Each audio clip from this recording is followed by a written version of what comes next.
Alright, hello, welcome back to this week's episode of Rough Rolling, where pain is the name of the game. It's been a pretty eventful week, the last week so far. Not exactly in-game, but, you know, just life in general. I guess everybody's doing relatively okay, nobody got sick, nothing like that. Still kicking, unfortunately. Still punching. What are some other things we can do with limbs? Clamping. Okay, we've got flapping. Lan, you're the last one. Make it count. Lan is wiggling. Lan is wiggling. He lost his chance. Alright, well, I was going to make it a big surprise at the end. But, sure, we can do that. Alright. Well, I don't got too much to kind of cover, so let's get a recap as to what happened last week. Take it away, Joel. Okay. So last time, it was a lot of downtime in the first half. Sven and Fernix band together and went to visit Madame Carrington, actually.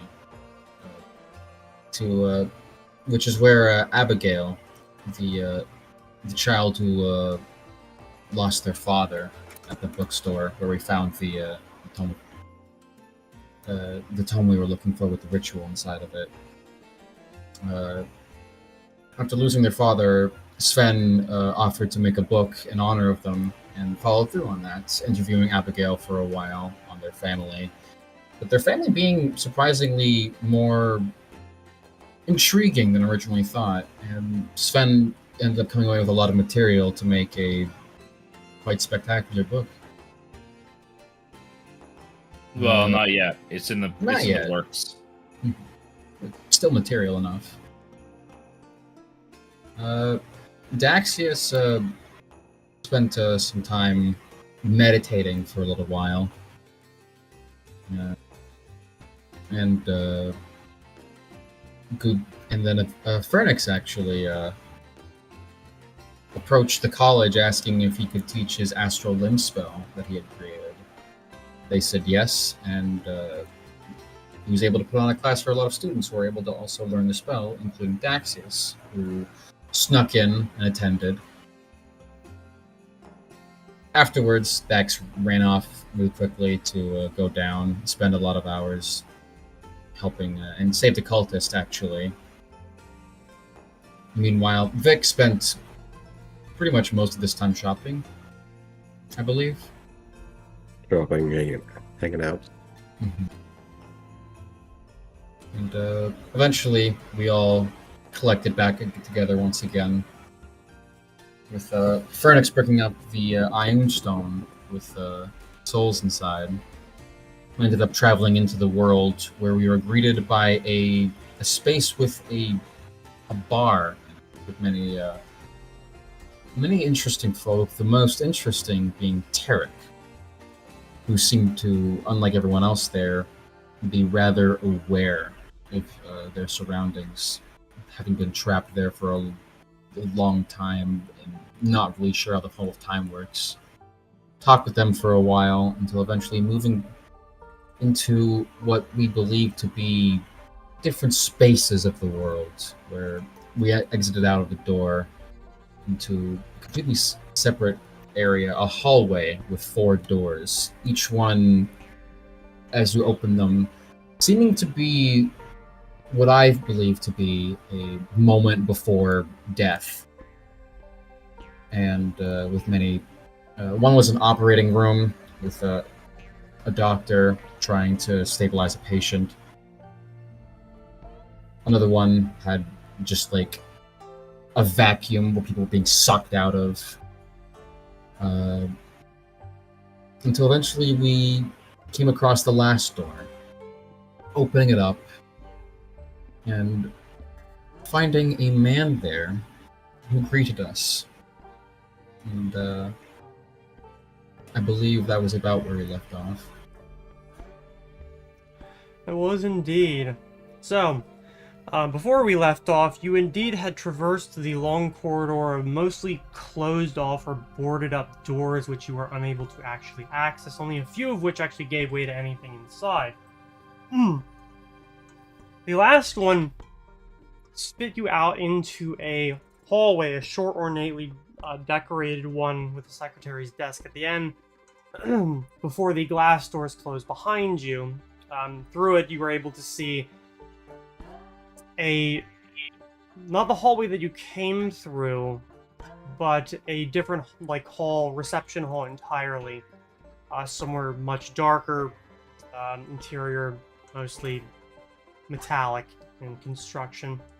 At the end, you found a 90-degree turn into a hallway in which the individual who you were to meet was standing looking out the window at a planetary scene high up in space. The room is very, very well appointed, ornately decorated, and he turned around and more or less greeted you, and that's where we left off. So, you have just been told welcome by the man, so you have the floor.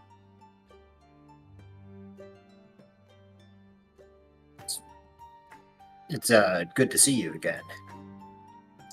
Yes, it's been a couple weeks, hasn't it? Sorry it took so long. We had a few things to wrap up. Wait, hold on. You know it's been weeks? The other What? guy didn't know how much time it had passed. Well, some of us don't exactly have the same amount of contacts with the outside world. Either way, I see that you have brought friends, and that, I can see it in their face that there are a lot of questions which are rolling around behind their eyes. So please, make yourself at home. You may drink and eat, but I cannot guarantee that you will wake up drunk or satiated. No. Well, the hospitality is still much appreciated. Admittedly, this seemed to be much easier than having to describe things. We're still in the Dreamstone, right? Yes. Well, the Iron, yes. Okay. Well, yeah. In Sven's some ways, looking around. yes. In others, well, grasping exactly what's going on might raise further questions. So do you know what you are? Not to be forward, but we don't. Are you asking what my race is, or the fact that we are long dead?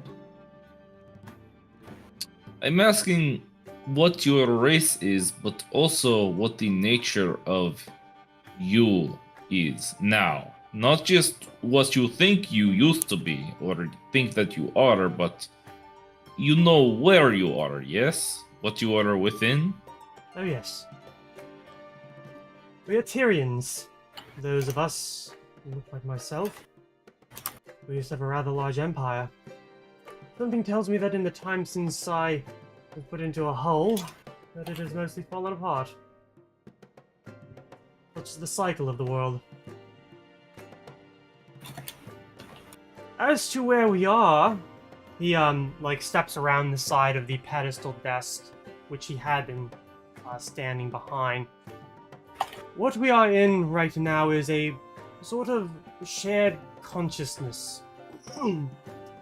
It is not all individuals who belong to our race, simply those within a certain proximity. Mostly usually of a planetary size, at most.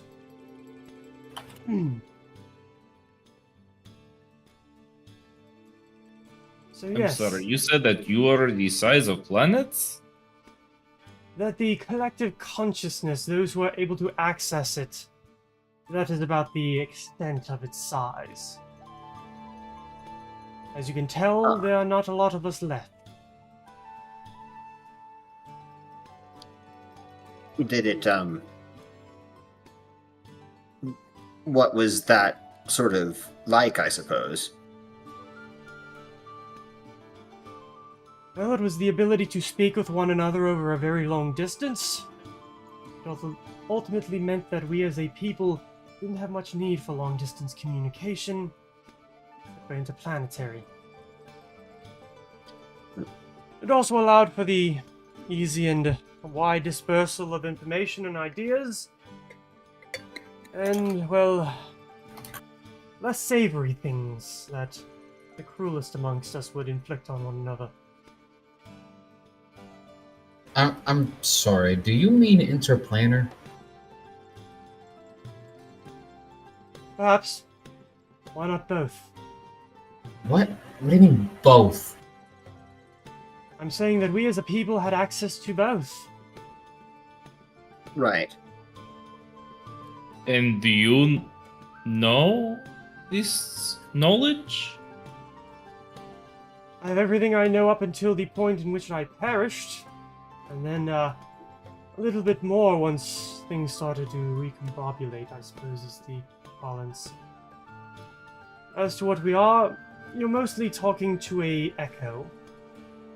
A soul, I guess, is if you would prefer that term. I know that your people prefer that one. What do you mean I- by you people, huh? Shut up, Barry.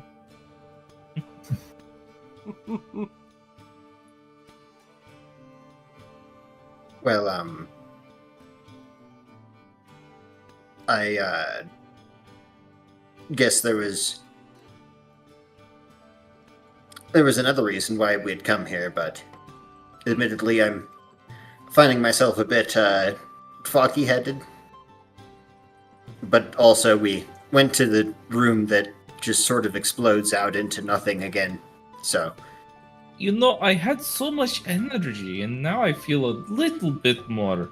Yes, it must have been that room that really knocked us out. I'm Very going to have some daunting. coffee. I'm still discombobulated. Everything. Like, I get it, but I'm also extremely lost.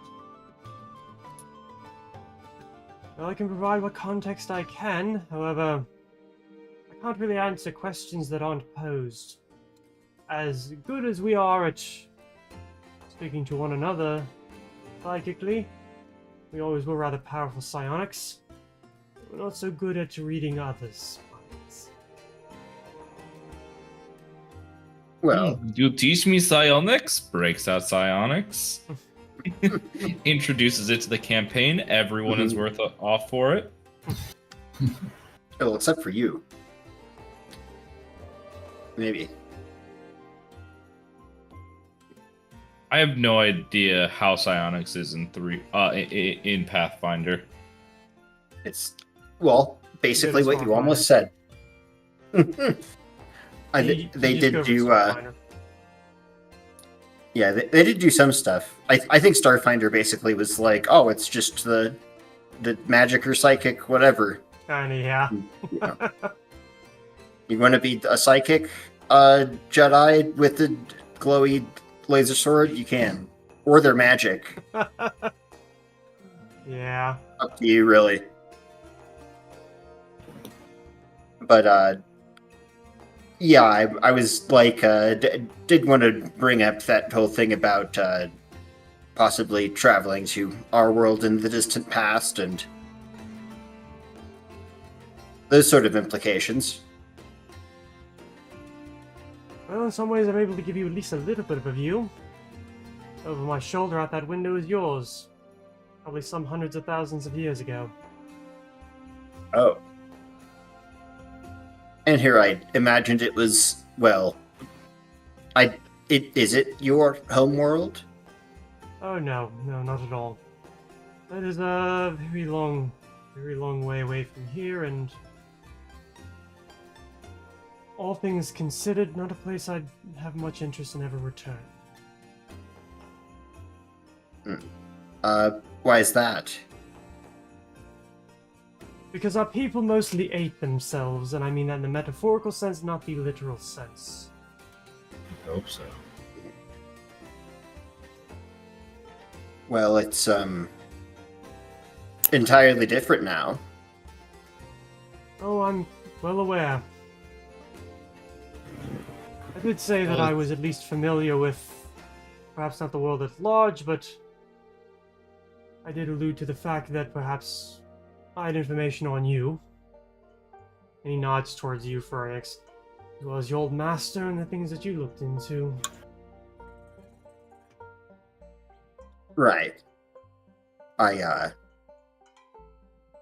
Was he, aware of you as well, or? Not in a sense, no. I didn't think I remembered him talking about dreamwalking or anything. Usually be the sort to mention if he tried something a little bit offbeat. It sort of plays into how I, as well as a few others, have information as to what the world is around us. As you at least have learned, I haven't made the visit myself, but I've at least realized a few more doors have been added to the hallway. But there is at least another fragment of us that has managed to be restored to the shared consciousness. One large enough that it is somewhat present, I suppose is the word. Mostly that has to do with the amount of us, what you call stone or actual flesh, is not only constituted but together.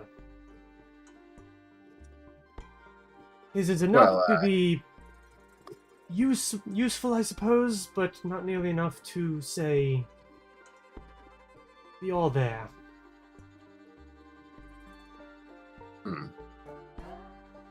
What, are you, getting anything from them, like, mentally? Oh, the old boy, no. Not too much. I remember perhaps not him, but I do know his, well, did know at this point probably, his father, a wealthy man. Had a lot of deep pockets and great interest in certain, he's kind of gives like a bit of a dangerous research into things that I'm quite certain were later used as devastating weapons.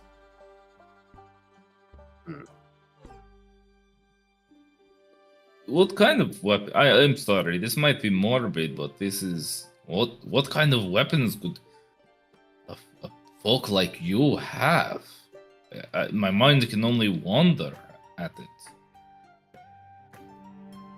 He gives you a bit of a look, almost like asking if you're actually asking or if you're just simply thinking aloud. Sven knows that this isn't a great time or place to ask about something like this, but also he's just so fucking curious. Because, like, this is one of those things where it's like, this advanced group of people who knows how to travel between planes and worlds, what kind of weapons would scare this person? Mm-hmm. It, does come to mind that it's entirely possible we could run across something like that, but not to cross that bridge before we come to it. I would pray to your gods that you never ever come across some of these things. Because I'm pretty sure what ultimately came out of that project that was going on when I left my own world was the ability to not just open portals into other places, but to open very large ones, ones that suck in planets, or turn suns inside out. Okay, this is hurting my head. Well, in that Turn case, suns inside out? What the fuck? This is That, going into my stories. No. is not exactly the situation that we're being faced with, but you know about the tears in reality. Just, there was a really big one, but it sort of led to a bunch of different places at different times. It seemed like. It's still, It kind of makes me wonder now if maybe just some sort of machine is doing that. He hems and haws, I guess, for a second before replying. You're not entirely incorrect, however, I don't know if you are correct. I only have as much information as, well, what was done with the rest of me is able to learn in the waking world. That would explain why you're so well informed. Oh, yes. Yes. We're an interesting people, I suppose. Whereas your bodies die and decay and return to the cycle of life. Ours don't necessarily do that. We're able to be reconstituted, do? and in some cases we're able to return to them, and however, in most of them, we are generally resigned to, and he gestures around the room, a bit of a memory, and also well, I suppose some would say this is a purgatory of sorts. However, one we as spirits, I suppose, are able to eventually leave, and able to be reborn if necessary. You Or say desire. reconstituted. Are you able to grow this stone in some way? No, we did actually technically reproduce in ways that are more familiar to you. However, I suppose there probably were researchers looking into the, let's say, construction of the even more artificial. I left my own home long before a lot of that came to anything, and I'm hoping to whatever power has any amount of influence over the universe that it never came to fruition.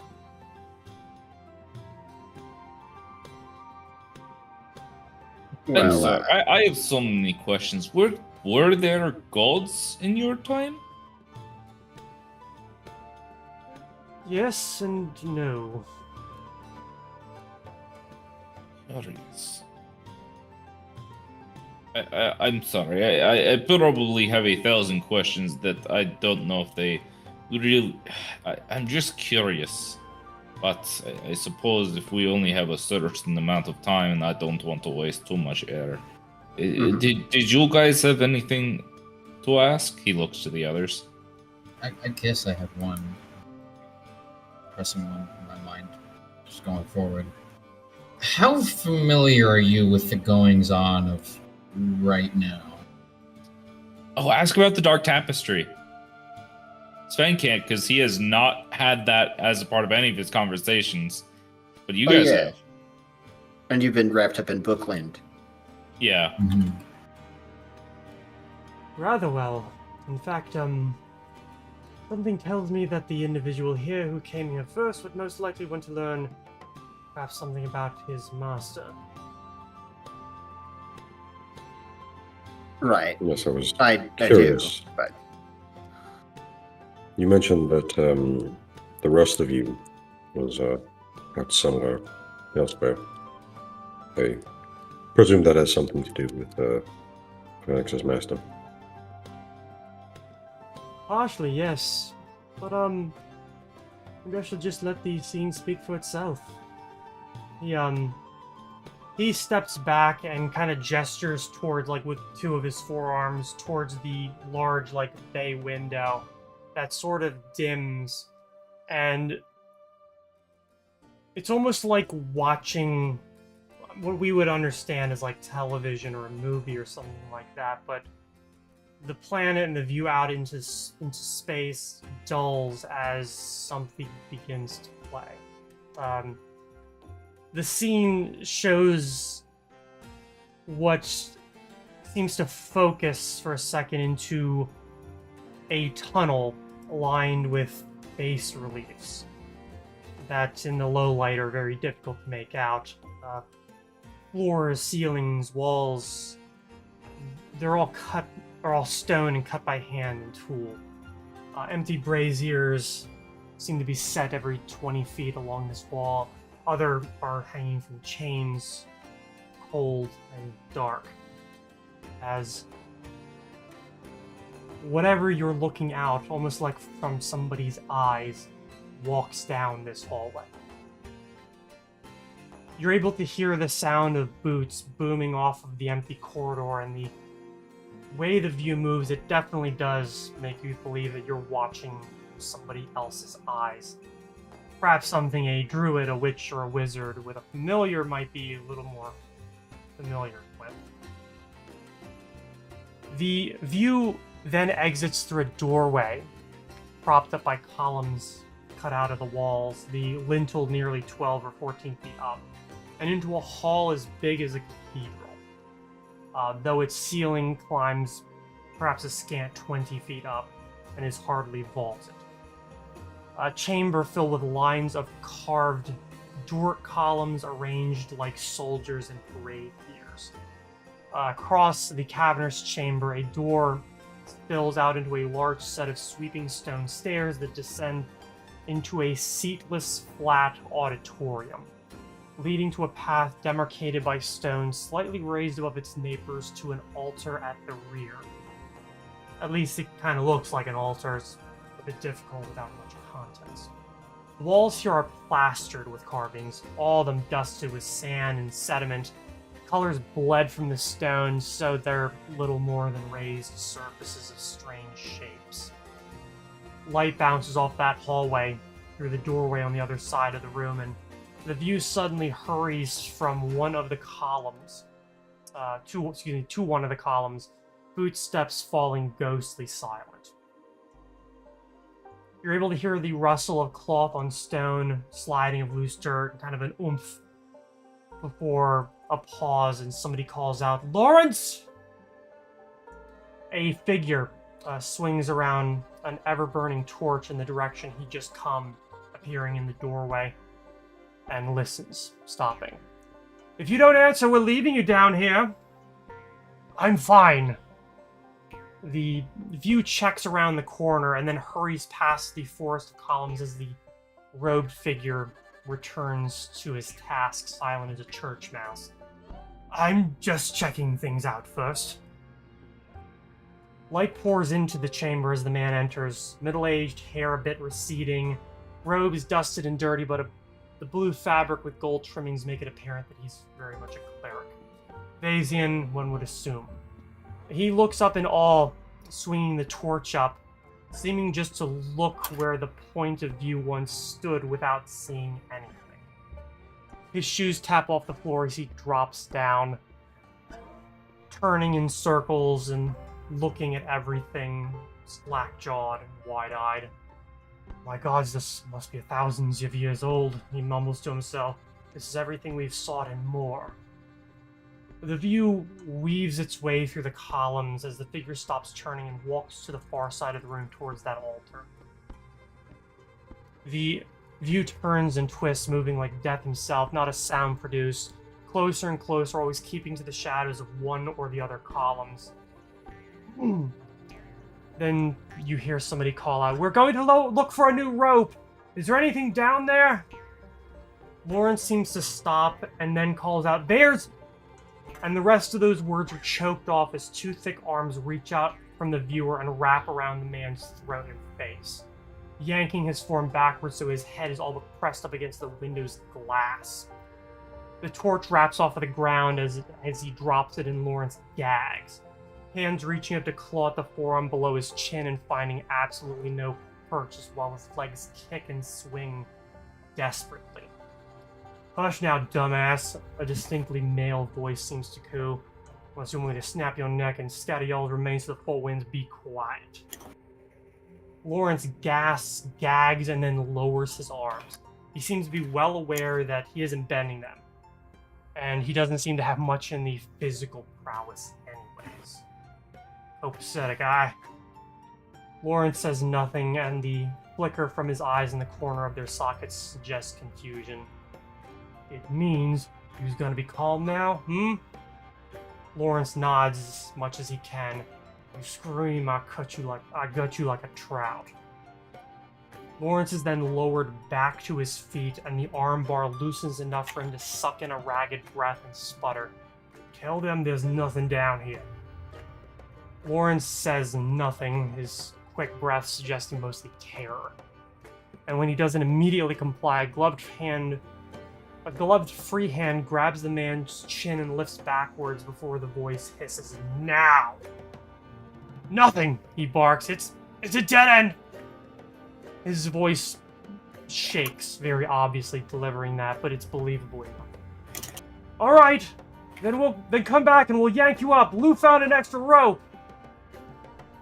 "You'll go. But you're gonna tell them they need to get the fuck out of Dodge before I race them in the face of Valor." "Who are you?" "Nobody." The View seems to lean forward, but I watch and I wait, and I can make every single person up there dead as a doornail.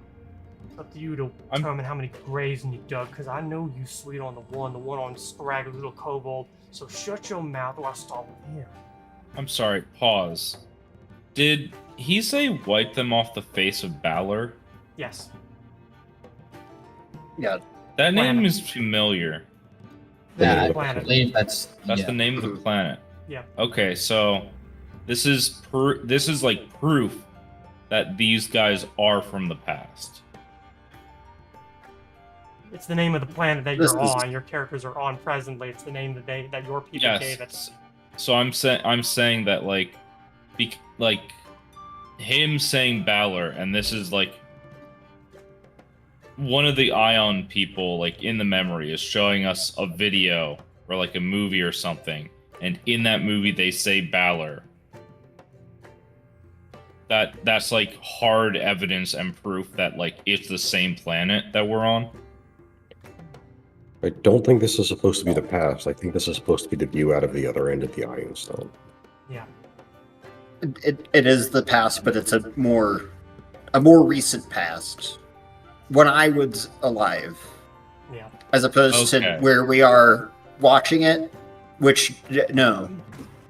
I hope I wasn't alive at that point, or I have questions. I think it's Okay. about, what, Sorry. 13 years ago? Something like that? It was a while ago. I think it was like 18 years ago. So yeah, pretty much. Yeah. So this is definitely within, like, all of your life spans. Okay. Mm. Sorry, continue. You don't know who you're fucking with. Lawrence's voice then says, terrified, but there is no real threat in that. They'll be gone in a few days. Into the distance of the hereafter I cannot wish. The viewer drops Lawrence's chin and then wheels him around towards the door. Get them away or call this place your tomb. Do that or let the death of everyone up there be on your conscience. And when still there, noon or tomorrow dies a real painful death. Yeah? Yes? Okay. I'm gonna let you go. Just know, I can see and hear everything you can't. Trade the deal we just cut and I'm gonna have real fun with them. Like shooting fish in a barrel. The person whose eyes you're looking at gives a very wicked chuckle and then pushes Lawrence away. The priest stumbles up and grabs the ever-burning torch that he had dropped to the ground, just as the hand lifts in front of the window and a ring is slipped on. The priest peers back the way and then, shaking but desperate to get one final glimpse in, retreats into the entryway. Then he runs, footsteps thundering. He saw you, Dorian says, both in the window and in the room. Just a bit, right there at the end. Maybe that'll be enough then. Steals the store if this sumbitch waggles his jaw. We'll see. Are the enchantments rigged? Yeah, ready to go. Ain't nobody this side of life will find this place again. Not even me. Not if the enchantments hold. Oh, they'll hold. Dorian then gives sort of a wry chuckle. Mariana's latest mightn't be as powerful as she once was, but he's still good for it. What about the statue's base? I'll let him have it. The view turns and marches back towards the entrance, the doorway through whence it came. But their gaze seems to linger on that archway at the back of the room. A massive gem set into its keystone slot. Let them spin their wheels over a whole lot of nothing. It then turns towards the doorway again. And if anyone comes back here, that's all they'll find. A whole lot of goddamn nothing. It goes through into the darkness, and as the, like, wall seems to fade past it, the memory seems to end. The window fading back and revealing the bright view down onto the planet below.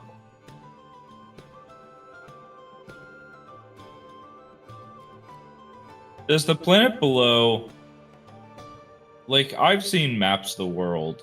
Does it vaguely resemble that or a different geography? Definitely does, but the land masses on it are definitely different. There is also a sizable landmass to what would be your west that doesn't exist. Probably in the middle of where the canyon expanse presently is, the ocean. Okay, so it looks similar enough that Yeah, like, you're looking able to out, you're figure like, that out. Because, I mean, this doesn't matter what I'm saying, but, like, back then, there's multiple maps of the world and they all look slightly different. Yeah.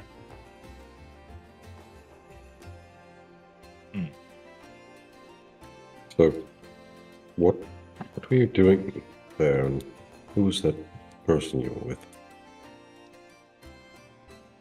What I was doing was hoping to keep rather dangerous people away from some rather dangerous things.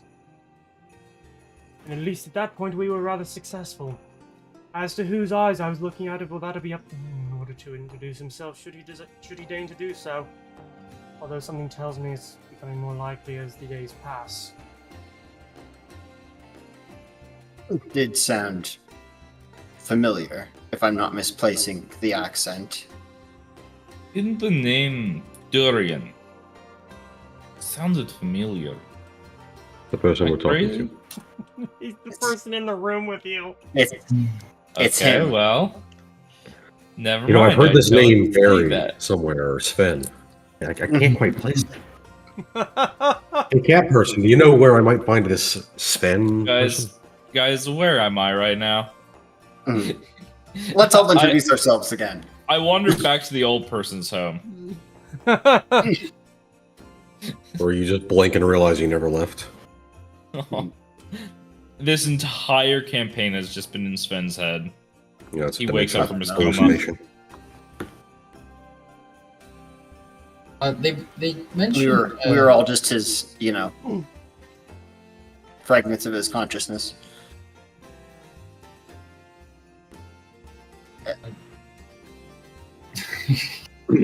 Yeah. Would it happen to be someone named Turs? Oh, no, not at all. Oh, thank goodness. Well, Accent name's is so familiar. damn thick. Whoever that was sounded almost exactly like him. And I was like, hold on a second. So you think everyone from that area Nearly sounds had the it. same, huh? I've only heard now 2 people with that accent, so sue me. Okay. All right, we have a side arc where I sue Fernix. Uh, I'm gonna roll. Sorry. I'm gonna. signing Fernix- paperwork in Fernix- advance. Return of Gilgamesh the lawyer. Fernix, you win on a 1. Damn. Sucks to suck, Fernix. Pay me 500 gold. Yep. All right.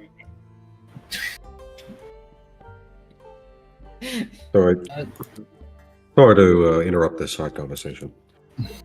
You mentioned that, well, perhaps Phoenix you may know as well, but what exactly were you protecting there, or moving, or hiding?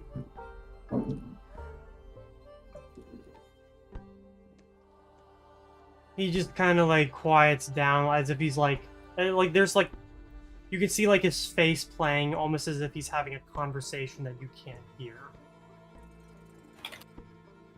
Maybe about 10 seconds pass before he kind of blinks all 4 of his eyes, looks up to the group of you and says, "The source of rather something dangerous." So I think we've got some idea. I'm sorry. I have to ask some questions that were probably answered and I just blanked because there's been a lot of talking. So this Durian guy, is he also like a crystal thing? Yes. Yes. And he was looking through someone else's eyes for this memory, or Yes. he That was was him. physically there? Well, sort of. So I think the implication is that he mentioned earlier that he was split into multiple pieces, and one of the pieces of his body, which he's still connected to via his soul, was in the possession of whoever's eyes we were looking through at the time. So this was essentially a memory through this person's eyes that he had carried with himself. So it's still him, sort of, that was there because he was there and he was talking to the person. But he's also, because he's split into multiple pieces, that this piece that we're holding now is not the same piece, I would assume. this is very confusing. I'll try and follow along. He's had a window into what's going on with us having the thing, but for all I know, wrapping it in cloth is a hindrance to that. But in any case, not a whole lot was probably going on for a long time out of this side of things. So Is this the piece that was taken out of the Temple of Aes, or was this the one from the Gauntlet? The gauntlet one, I believe. You guys took the largest piece out of the heart of a construct. That was the cauldron that spat up the fireballs. So I just didn't know if this was the one that was taken from the mural outside of Temple of Aes, or if this one was the cauldron. To be fair, I'm not sure exactly what parts constitute which precisely, but I think that one would probably be one of the newer ones. That cat sounds real angry. Yeah, she has been just a delight over the last week of doing this.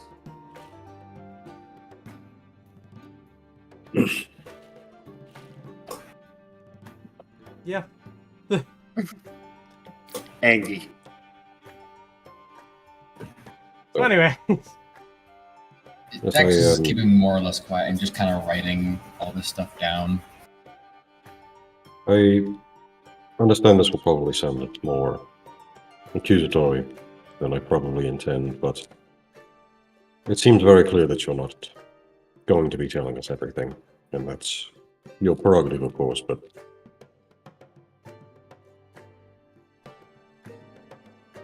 why share some and not other things? Why just have this conversation in the first place? Why have the conversation just to... Oh, what's the phrase? Put out feelers, I suppose? I've had great influence on the world since... Well, since we woke up again. Those of us who are still around. And, however, that influence is rather limited. The fact of the matter is you came into a rather sized possession of what used to be one of us. Not only that, but one which had been separated long enough that it wasn't that insane. I hope that at least all of you on here appreciate the fact that to a lot of people, we're pretty toxic. And I mean that in the literal sense, not the social sense. He kind of sighs because that's not as clear as he wanted it to be. I think I understand that it's not exactly healthy to be spending much time around these individual iron stones. I think is why we had elected to keep pieces, along most of it, in the lead barrel. In truth, I have only certain amounts of information, and I mean that in the quite literal sense. We... In my own time, we were killed. There was a palace coup, I believe there was a... Let's just say cleaning house, and some of us were on the losing side of that conflict, even if we didn't even know there was any conflict whatsoever. So what happened since then, and when I was able to perceive the world again, I have no idea. I have no idea how long that was, and I have no real point of reference, so that makes a lot of this very difficult to parse. Do However, you remember how to reconstitute? Like you said earlier, I don't know exactly the terms that you would use, but you know, at least the if we have anything to go off of, perhaps we could look into it and figure out how to reconstitute people from the shard that we have. well, what at least I understand, considering how much of Eric's is there, you're going to need a whole lot more in order to perhaps put together an actual person. His memory stops at a certain point, and that appears to be before he came to your planet. A planet we call Alexis 4.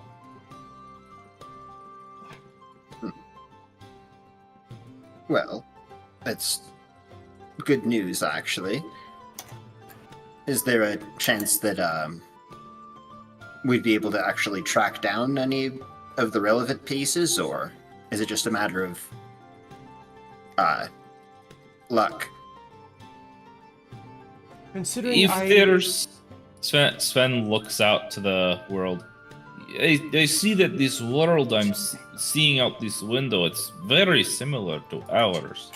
If there is any place that you know that a large amount, because in our world, these stones, even the small amount that we have now is beyond valuable. This is how rare it is. No one, not even kings, could afford a piece like this. There's the chance of us, with the current knowledge in the world, finding enough to reconstitute, it's not going to happen.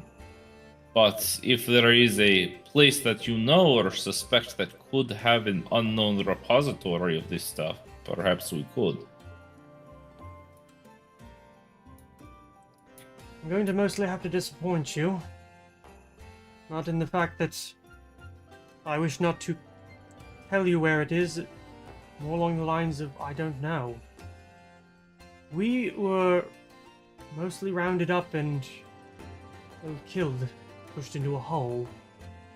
What happened after that, I don't know. You know where this hole is? So- No. How, I'm in sorry. that case, is it only specific pieces that you're able to reconnect with? Because obviously you have some knowledge or understanding of where a piece of you once was.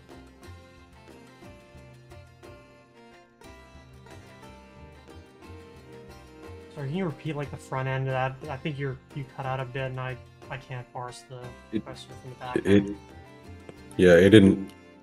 Maybe it didn't phrase real well. Basically, he was asking like how you could have a connection with this other piece that from the memory you showed us, without knowing where the rest of it is. I don't. So that's the fun part. The piece that you obtained had none of me in it. It's only Terex. Although I believe two others were added. The one, the poor doctor trying to salvage a dying patient, and the one of said patient puking in the alleyway. Once a certain amount of us are able to return to the central consciousness, we're able to access one another. I'm only aware of this existing simply because it came back to the fold, I suppose.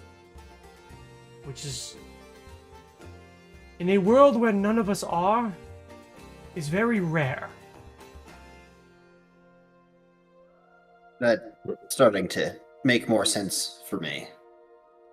Perhaps I'm All right. still confused. Then, are you part of this current Iron collective that we are in possession? Not You at are all. sort of transposing your mental, whatever you called it. You're sort of sending a signal into this stone. It's a little of neither. No, none of my body was constituted in the amount that you happen to recover. And it's not that I'm projecting my consciousness into it. You have projected your consciousness into mine. What? We all share a shared space, our rooms. You are standing within mine. This is my memory, my consciousness. You're not part. You accessed it via Terex's, the piece that you have. Okay. My brain hurts after all of this. This sort of, maybe if you think of it like the sending stones, So it's something like that. So the original Just, piece that we'd found in the cauldron was Terex, Yes. and the additional pieces that we found in the Temple of Aes were the sick person. Yes. And what we are doing is not accessing you, but essentially using your the resonance or the yes. We're using Terex as a portal, sort of, to send our mental dream cells through. But sort of along the lines of what you're saying. Yes. Think of it like you're using Terex as a sending stone and I'm the other end. Except instead of simply sending your voice, you're sending your entire consciousness. In fact, the reason that the sending stones work is because they're made out of us. You're using our psionic abilities in order to speak to one another through pieces of us. Curious. I wish we Well- were just dealing with the metal dragon again. I guess so much all right, for the idea of not processing ion. Well, let's just say that our people did worse. Doesn't really make it right. No, it doesn't, but, well, should It's anybody not ever as have though the time to discuss my own people and our own history, you will quickly find out that, let's just say we earned our place in the dustbin of history. Not as though our hands are entirely clean. So, not Considering- judging anyone. Considering many of your own people learned from ours, not entirely reasonable a thought. Not in a direct way, mind you, I can already see that question forming on your lips, more along the lines of, you found some of our old toys, and played with them just as we did. So did you Yeah. create the Mills bomb too? Was that one of yours? Oh no, yes, I've been made aware of the RAF pilot and his little toys. No, unfortunately those are not ours. Yeah. Those Alright. are from a different Well. parallel reality, I suppose. All right. Ben has been staring out at this window for most of this time, and he says, "This might be off topic, but what is that?" And he points to the landmass out to the west, where we are. I see it on this map, and this map looks like our world, but I've never heard or seen mention of this. Dorian turns and walks back to the glass to look out. He then kind of like does one of these with his hand, and you watch as the planet turns in order to bring it into focus. And he says, "From my understanding, it's now at the bottom of your ocean." Was there anything there? In my time, there was. And from what I understand, there might have been some Not necessarily in your time, but in a time between your time and mine.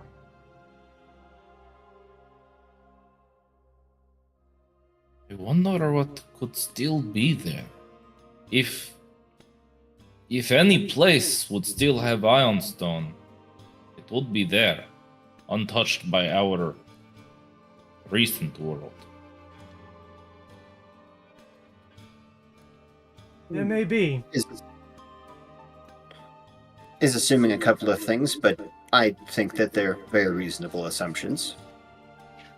Which brings us to the answer to the question of why am I not exactly telling you everything?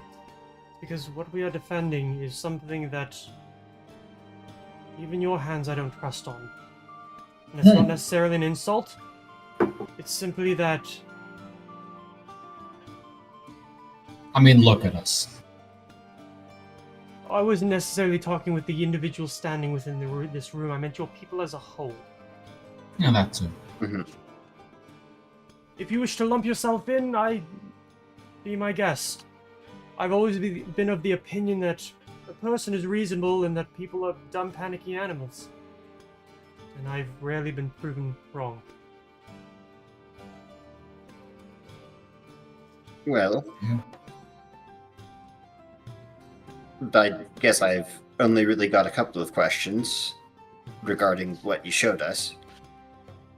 The first one being, I believe you mentioned before that you were viewing things that the one who killed Lawrence was viewing. So, was that him? The person whose eyes we looked out of, yes, indeed did interact with Lawrence. Did you say that you believe that he killed Lawrence? I thought that's what the implication was. Oh no, Lawrence complied. He told the people that you worked for, that he found nothing. Let's just say word got around, there was lack of an interest, the individuals in charge departed on some sort of sojourn, sabbatical, I don't know what you want to call it. Came back, lost total interest, and disbanded everything. And perhaps it would have stayed there had certain things not been spread. You said the people that we worked for. So, the Venetian church was there? Oh no, the mining company that was contracted. Right. Ugh. Well, I guess I'd still have been willing to work with him in the case that he did. Possibly. But good to have things clarified. Oh yes, no, we, myself and my agent in the actual living world we have done some things, however we are not monsters. Generally speaking, anymore. Did seem, definitely a bit,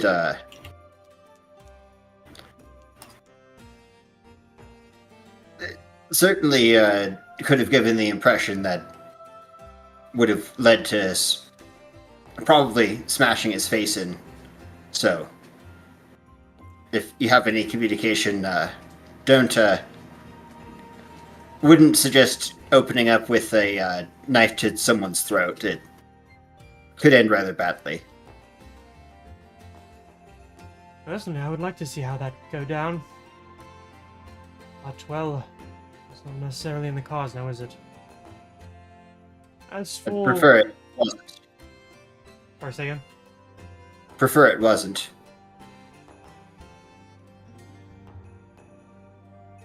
As for what was down there,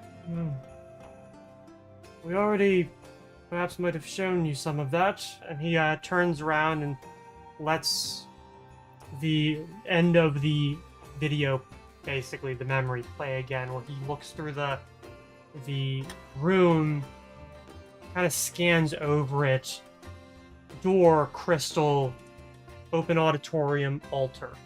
and then back through the main door. Let's just say that what we were Right. guarding in there wasn't necessarily something tangible, but a way in order to access something a little more dangerous. We weren't, in a certain way of speaking, guarding the treasure, we were guarding the map to the treasure. Which is what the people working for this mining company were very interested in. Is that the crystal? Definitely a part of it, yes. We've tried to track down many of what remained of these and hide them, and we haven't necessarily been successful. So there's multiple of these places that have access to other places. At one point there were hundreds, yes. Most of So, them, thankfully, have been wiped clean. Not all of them. I believe one of our journeymen actually might have found one, because this all sounds very familiar to a place that was detailed in Desmond Rath's book. Desmond Roth. Rath, Rath. yes. Get it right, Daxius. Oh, I'm so sorry. I You're have really- to be so particular with... I don't give a fuck. Giving him It's- pointers on pronunciation. Yes, Daxius, you are correct. It's Wrath. That is Oh, a well, there you go. distinct- Ha ha, I win. That is definitely a distinct possibility. What you're looking into is... I'm not entirely certain exactly what the purpose of the room is, and at this point I don't necessarily care. Remnants of old elven temples.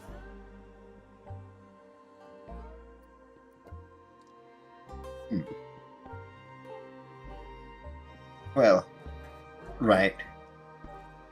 Might not be much of use there anymore. Not in the way it was originally used, no.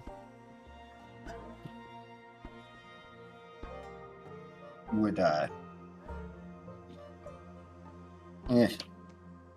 I'm going to assume that the crystal's not something that would it be Theoretically something that he'd know usable? the Yes. Hmm. You just have to have a way to infuse some amount of energy within it, and then it is usable again. I'd And- imagine that the process isn't outside of our means completely. No.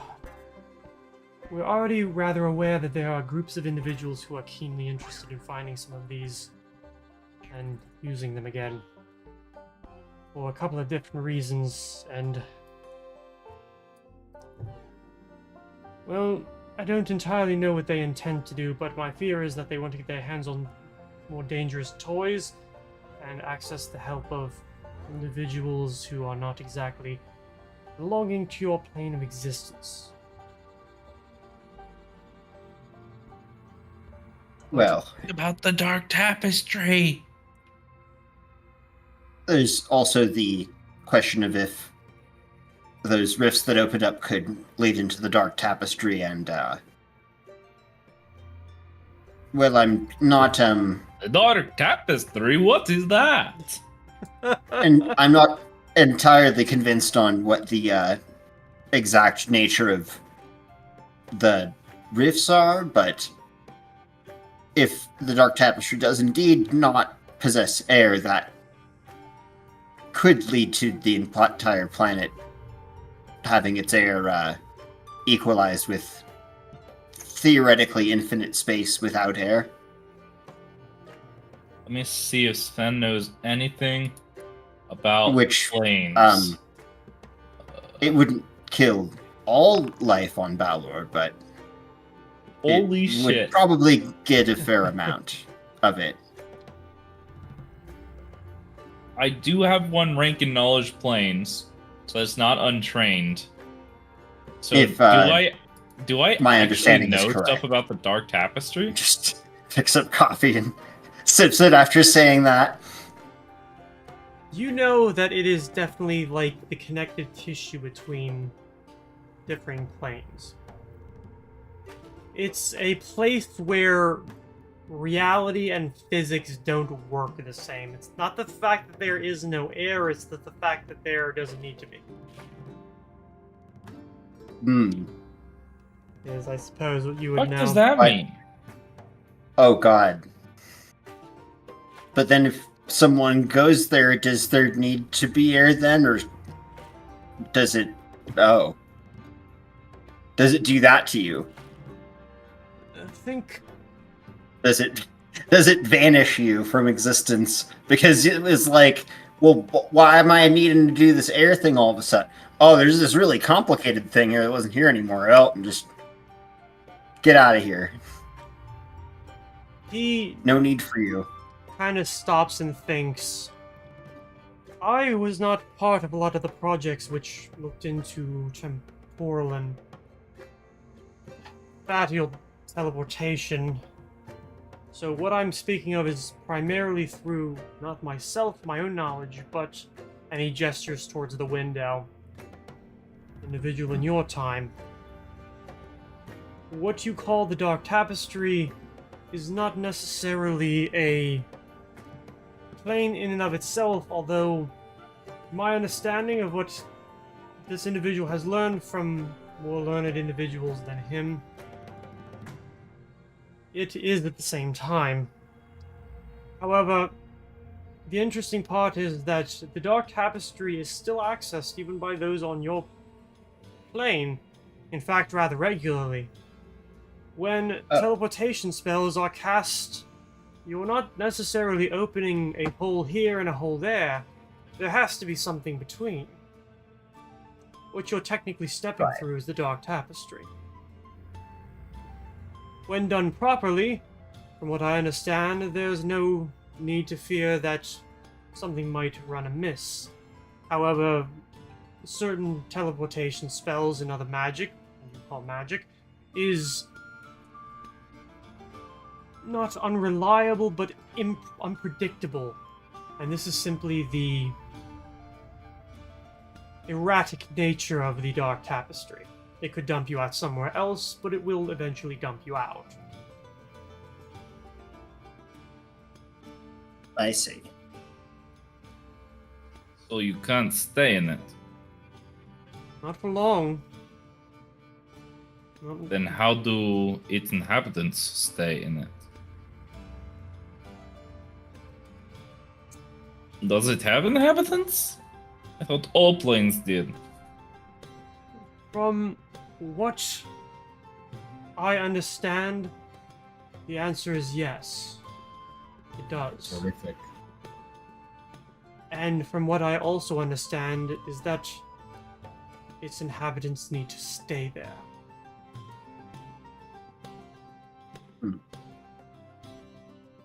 Probably a fairly extreme adaptation of some kind.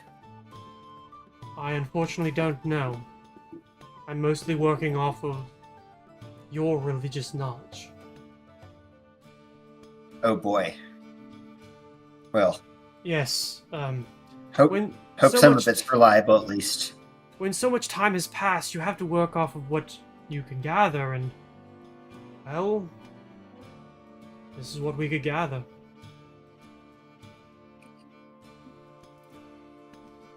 Well, I Well- guess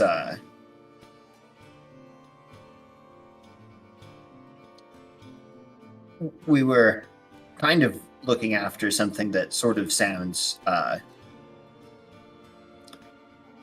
now maybe not like the object itself, but perhaps one of these crystals. Perhaps even the one that you protected a while ago. Hopefully not that one, but there are many out there that we couldn't get to. Finding them is difficult, and, well, my agent is one individual. Can only be in one place at one time. Right. That Right. is something I wanted to circle back to. This. You mentioned having an agent in the living world. Oh yes, Care to elaborate at all, or is that another one of your secrets you can't tell us? Warwick's secrets I believe you're already half aware of. He will be gathering from you something. I think you're rather well aware of what exactly it is. Once the job is done. I am at least aware of some developments where you live and the dangerous experiments that are going on there. Most of which were only possible due to magic that is older than all of you. No shit. I did seem to not remember the plant nightmare, spider eggs, and people's mindscapes spell from the, well, almost every spell that I've paged through at some point.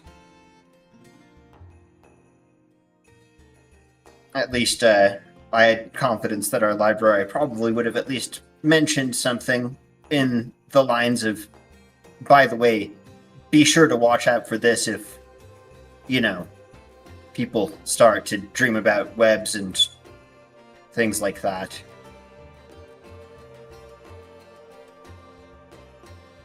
Yes.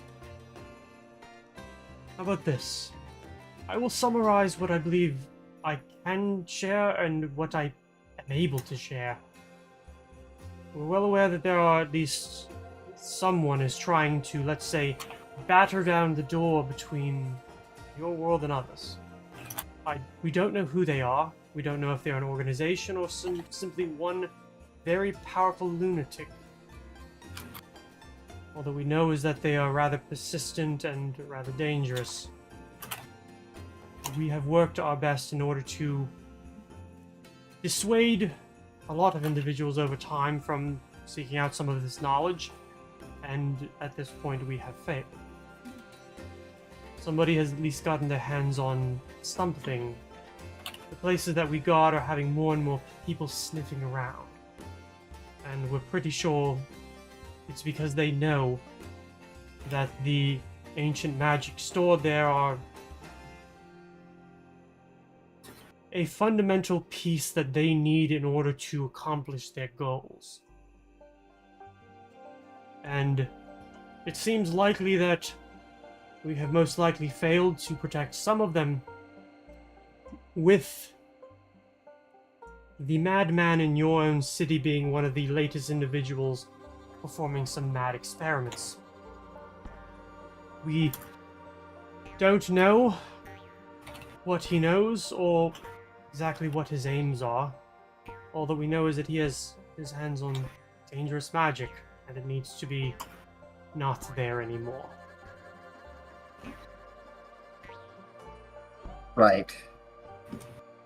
And so you So basically it's- turn to us because you have no other choice because you'd rather us have this magic than some madman. Am I correct? I have one body. An exceedingly powerful one, but one Batman. One person can only do so much. And we have only recently sent certain messages to someone else who is aware of most of the situation, but that is very far away and you are here. The whack job in your town needs to have his head parted from his shoulders. The page that you found in that book will be collected once the job is done. No, it cannot be destroyed. Right. It cannot be hidden. We have learned over time that certain objects, certain things of great power, cannot be hidden because they want to be found. Oh. I guess I hadn't considered that.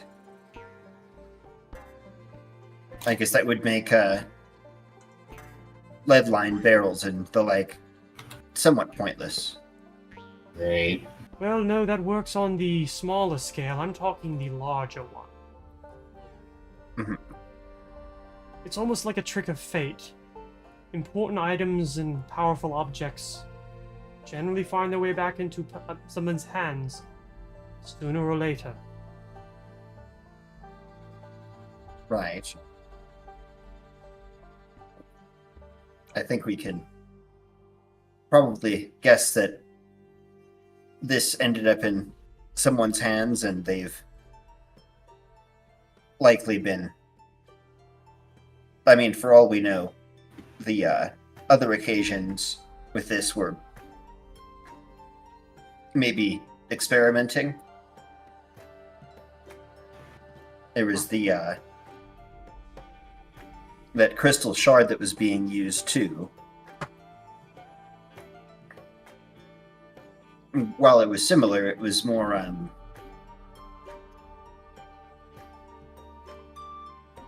it seemed different to me somehow anyway. Malformed. It wasn't made right. And I'm hoping that it was simply experimentation rather than a lazy and stupid attempt at, well, reaching the end goal. And who's... Wait, end goal? Like, is someone trying to pull something specifically We don't know. out of another? That's half the problem. We know that somebody, as I said, wishes to pierce the veil of reality. What they want to do with it, however, we don't know. Right. Oh. Or are there other awakened ironstones like yourself that you're aware of, outside of the ones we've got Yes. contact with? Yes, there are two others. Is it possible that one of those two is working with whatever organization is funding the research and pushing these black fragments, for lack of a better term? I'd rather hope not, considering I know where along this hallway they are. And I can go kick their ass at any time. No, I do not believe so. I believe that... I don't believe any one of us is necessarily directing any of this, or even assisting. And I fear to speculate at the possibility that one of us were. Would joining is it like voluntary, this sort of joining of minds, or would it be something they wouldn't be able to avoid if they were awake? It is possible for us to desync from this, but it is difficult. So, if there is technically a distinct possibility that there might be another one of us out there. I just don't like to think about it. Hard to deny the similarity between souls as stones and souls as stones. I think it's more along the lines that among my own people, I'm actually a rather genial one. The other two that I'm familiar with, pricks in their own right, but they're still generally people that you can deal with. And in a way, it was lucky that those were the ones who managed to escape. Or be found, or however you want to describe it. Many of us were psychopaths. It was what our society fostered.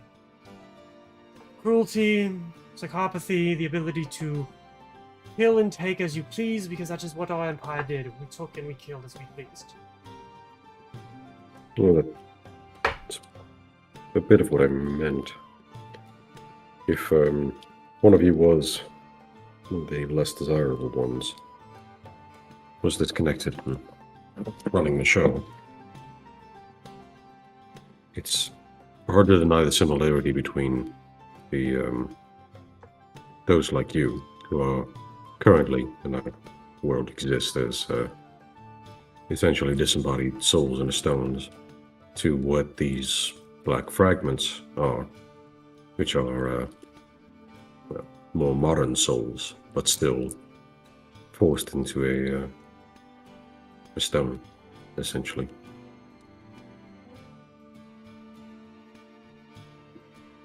It is a distinct possibility.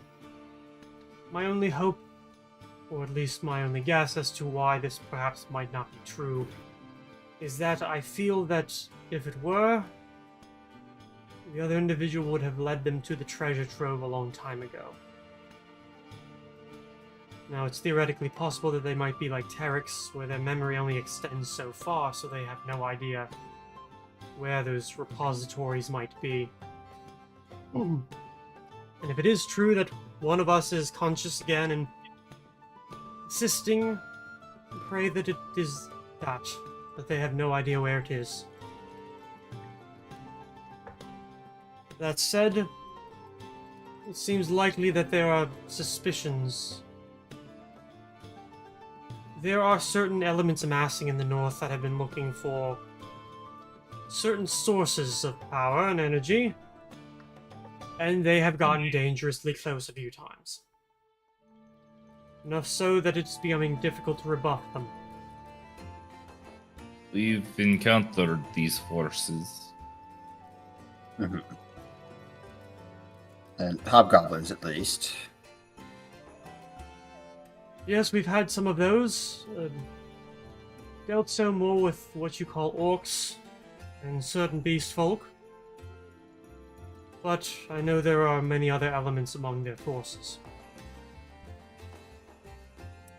We, before you ask, we don't know much about them. We don't let them live that long.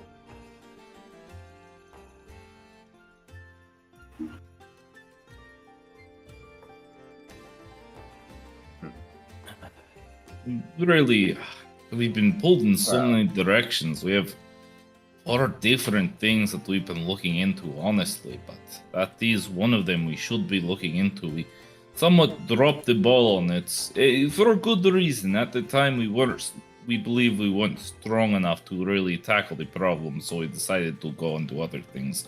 But we do know that there is a very big conspiracy among the goblin types. Hobgoblins. I think they were even ogres. We roughly know a lot to go on, and enough that we could figure out where to go, but we did worry that perhaps we were not strong enough to do so. Well, it's only been a few weeks, so I can say we've It's At the been time, like 3 months, no? It's not been 3 months since we met. Right. I mean, so difficult. I mean, it certainly does feel. Oh, like it's been a while sometimes. Yeah, it's almost like End up packing a lot into one day. yes, it almost feels like a year and a half, or maybe 2 years. In reality, I've only known you guys a little over a month. That's 7 weeks, yeah. It's true. I can probably talk about what sort of anniversary you want to celebrate, if any. Forget more the than name willing of the hobgoblin that make we a think cake. is in charge. Not. Well, Nagrok. Seta was the one that we, Yeah, I was Right, like, it's not plain. Seta. No, she Seta's did. the one that died. Yeah, I was like, we made sure that she wasn't anymore alive. That is. Yeah. That seems Mhm. like something we'd have to get a small army behind us to do. Maybe. We are aware of these individuals' movements. However, I believe they are just one small cog in a much larger machine. And, well, we know that they are already hunting for weapons other places. Mhm. Not entirely certain what those that you encountered were hunting for, but there are others, especially to our west, that are hunting for weapons there. And we're just sort of throwing things into the rift, and sometimes the things did come out, apparently. But who's to know if that's because they were throwing things in or not? I don't think so, no. My best guess is that they were able to feed enough energy inside to make it more stable. But that is a rather elementary understanding of a lot of these topics, as I'm aware. I was a diplomat in life, an ambassador. I have no scientific education whatsoever. Well, if it makes you feel better, my scientific education didn't do me much good. Or the closest thing that we've got, anyway. This is gonna sound out of nowhere. What's the naval power of Volcaria like? It's not very sizable, but it's not the worst. Their power is primarily on land. If you want to talk about naval power, that's Dalmany and then the Union.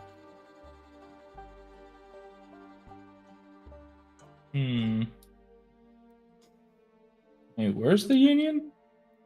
Technically, they are headquartered in the Sentinel in the Iron Straits. They're not a very large nation, but they are a rather powerful one. I think Venice or yeah, mostly Venice.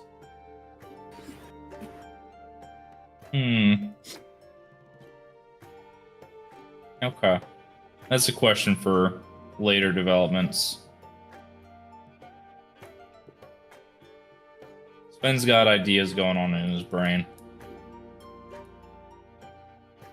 Let's see, is there anything else crucial that we were not remembering to ask? Since we got the MIB flash midway through the conversation. Sven wants to take down detailed notes of that landmass to the west. Of, like, roughly where he thinks it might be. Like, distance-wise. Alright. Take it down mentally, because obviously none of the possessions you have here are technically real. Oh, shit, right. I just looked... This I was writing this whole time. I was sort of assuming you were trying to do that to remember it, but Writing yeah, things down exactly generally why. does make it easier to remember. So I've been trying to mentally keep notes myself. This is so much. I mean, weapons that destroy worlds, fucking souls, and projecting our consciousnesses, interplanetary travel, just being a casual thing your people used to do like it's no big deal. What? I feel like Well, I'm in a nightmare. Okay, if we're being honest, to me, like, interplanetary travel feels similar Nightmare. to interplanar travel. Like, Is it? Mm-hmm. yeah, Hi. you're going from one pretty place much. to another that you shouldn't be able to. Interplanetary Some teleport somewhere that you can't But- breathe and die, just like if you went to the plane of water where there is Them- no air. The method of or mode of transport is different, but it's like, oh, you can spend, weeks traveling to a different place. We can go there in like 5 minutes. Like to a different place. I believe there's like a 9th or 10th level spell that's straight up just interplanetary travel. Yeah. Mhm. But it's Yeah, I like, think the we can, like, big oh, scatter big range. deal. A cleric that has 6 level spells, we can just go to a different plane. Mm-hmm. We can Like- we can do that now, actually. As it turns out. Oh. Yeah. Yep. Like, I don't know. Holy To, shit. to me, that's one of the things where it's like, yeah, it's cool the way they're doing it, but I don't know if that really impresses Sven, where it's like, oh, you can go to different planets? Well, I mean, yeah, that is cool, but we can already go to different planes. Like, This is- like planets are a nothing? bit bigger than planes. No. No. Yep. Planes are definitely bigger than planets. Either way, I can't, like Yeah, well, imagine going usually- to the moon. I never even thought about it. Is the sun? Is that something you could walk on? Is that just the plane of fire or some shit? Like, what the fuck is that? Do you know? I suppose it's theoretically possible. I think Probably we're the all we getting- know easiest is- if you were. Yeah. Uh, My head hurts. I don't know what other questions we might have.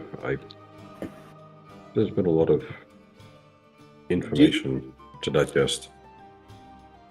I suppose my last thing then is did you happen to know a way that we could possibly do that for Terex? And it seems like he'd probably be happier not being stuck in honestly a situation that could be worse, but it could be a lot better too. You might be asking the wrong person. As I said, diplomat, not scientist.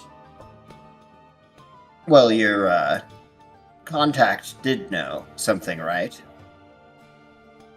My contact. You mean the person whose eyes I was looking out of? Right. Knows about, say... what's the word? Bringing some sort of ability to interact back to the material plane. Hmm. I'm not entirely certain. I could ask him, but he isn't much of a scientist either. He's much more of the killing things and putting them in the ground kind of person. Well, we might need that too, honestly.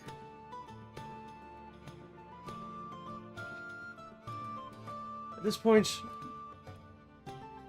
mostly that I can leave you with is... You've already managed to recover something rather dangerous. At this point, all that's really left is killing the person who started building this in the first place. That takes care of the immediate danger. Isn't winning the war, but it is winning a battle. Once that is through, not my contact, but somebody else will come to retrieve the page from you. But Okay. it will not necessarily be the end of this, as there are already groups that are looking for a rather dangerous weapon that you yourself have already been tracking. The That wrong one. people must not get their hands on that. If they do... Oh, what's the phrase? Game over, man. Game over. Yes. I don't get it. Neither do I. I mean, I At least get the meaning, but like, Game over, man. Game over. The atmospherication scenario, there would be ways to extend the candle's length. But a lot of the things that are in theoretically possible with that might be a lot faster than a few years. If we're to just talk about the various ways in which our entire world might just die, that we've encountered so far. Well, thankfully the weapon that is down there is not that kind of weapon. It isn't a weapon that we made. It is a weapon your own people made.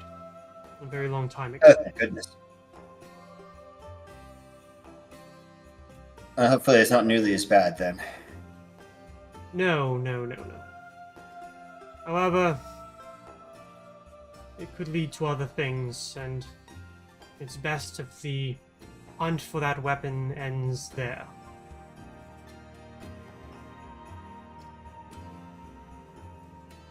I As for think Terex, you might be able to use what is left of him in order to create something else. From what I understand, his flesh was used to power some sort of construct. Something tells me that wasn't very pleasant. Right. That was also. Perhaps something better could be made for That's him, right. but that unfortunately is not much I can speak on, simply due to my lack of expertise.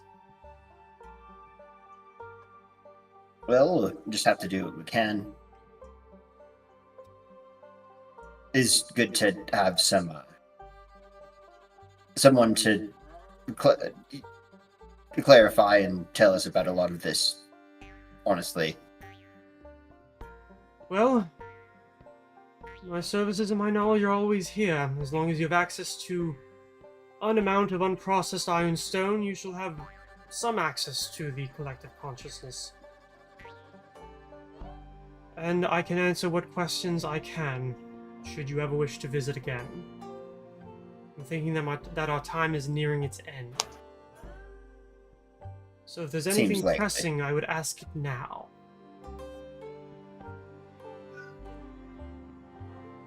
Yeah. You- Out of game, Unga Bunga, what? We missed something really important. And I we were feel just that. like, we were going to go and ask him right away, and then we asked about 20 different things. What was the name of this landmass, and what was the what were significant parts of it? I guess because I might Cool. use legend lore on this later.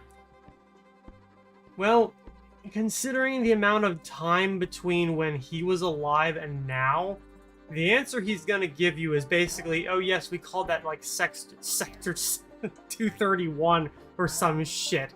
And as for like Okay. specific like locations, it's like, well, we had a space elevator like around here, and there was a city around here. Would that help you? Sorry, you said you're from Okay. the past? Like, Okay, those are good. Those are good. Fucking Christ. You said An sector. I know you pulled that out of your ass. Sector something.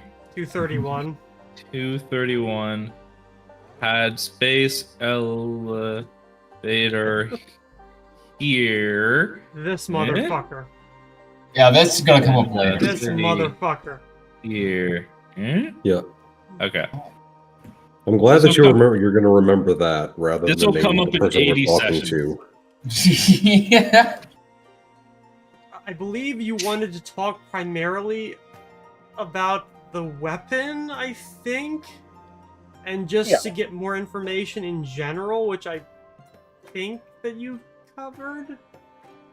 it's fair. I think we all know we're talking about the art, which doesn't have, I guess, doesn't have a proper name because we only know it as the art. Do you know like a proper name for it?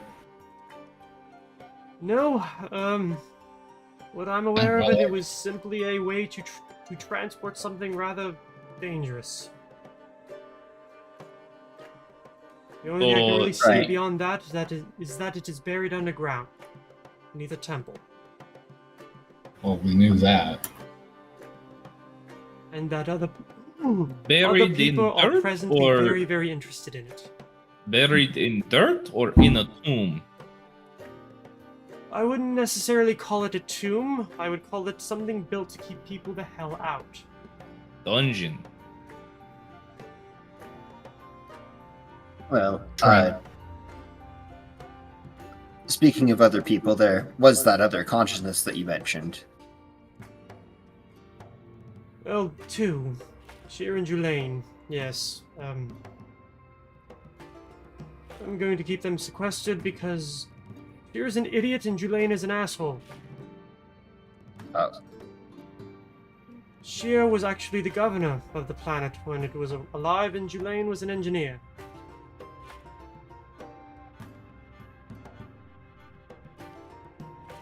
well, I suppose I am still interested, but I understand. There's definitely some types of people that get into those positions. Well, Well, we had a monarchy. Here was born a prince. Not, the prince, a prince. There were many people with those titles, and they were often given positions of great influence throughout the empire, so he was given a governorship. Despite being an idiot. And he knows that I call him an idiot. Because we're dead and no one cares anymore.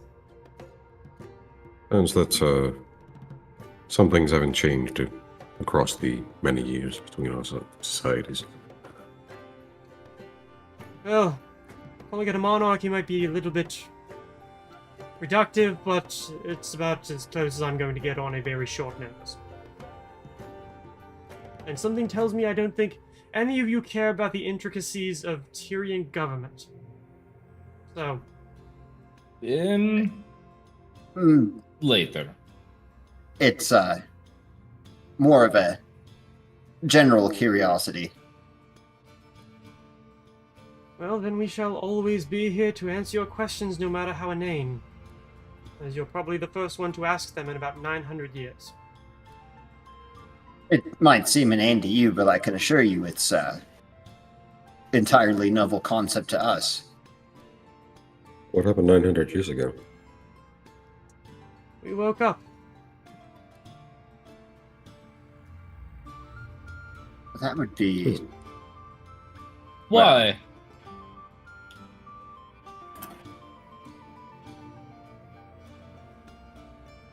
Either they don't know or they're not going to answer that question. He didn't ask me as a character, so I'm not answering. No, I'm sorry, I did, but I don't know how to. Why? Why? Do you know what the cause of your awakening was? My understanding is that we were removed from the pit that we were found.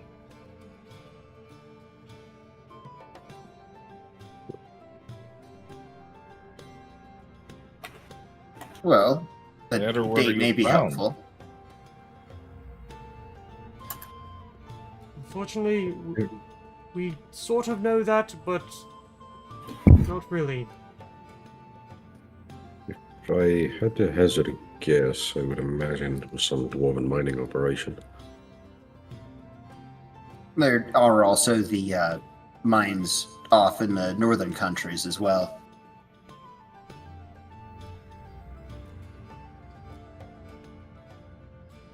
But I do think I remember the dwarven one. At least myself, we know some things, but considering it is not myself that I would necessarily be speaking of, I think it would probably be rude to offer up details. Not an insult towards you, it's more of a deference towards the person who managed to dig us out.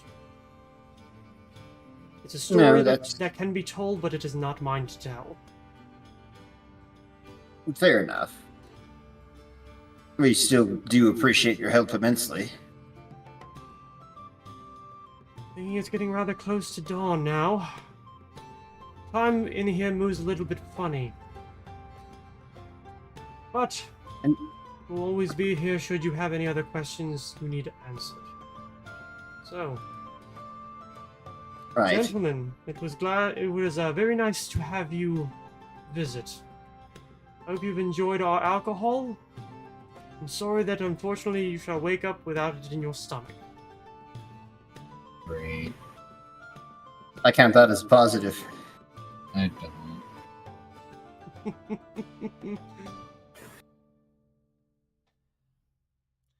Well, After- take You care. wake up. Yeah, after that, he steps back towards the desk and kind of gives a bit of a gesture and says, "Until next time." And then it's like watching like the front of the room kind of pull away as darkness ensues and you come awake. Real.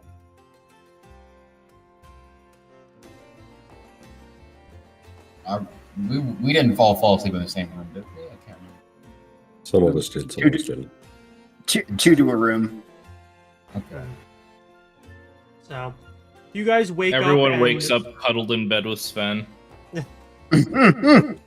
actually feeling pretty Yes. well rested, all things considered. Ugh. Sven checks his watch. You fucking have a watch? No. Yeah, I think that's what so. I thought. Got like the marker circle. He has a piece of paper with a like a pocket watch just drawn on it. It says watch. Oliver gave this to me. He said it was for telling time.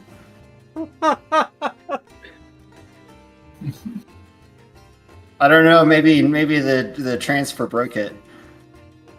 And despite all of that having technically been a dream, you are all able to recall everything that happened almost picture perfect, as if you lived it. Sven starts writing down his best imagined picture of where the landmass was. All That right. was Guys, way this is more gonna productive go- than this is last gonna time. come up. This is gonna come up. I promise you. You stumble towards the paper, like half tripping over Sasha, who just rolls over and gives one of those like, "Ow!"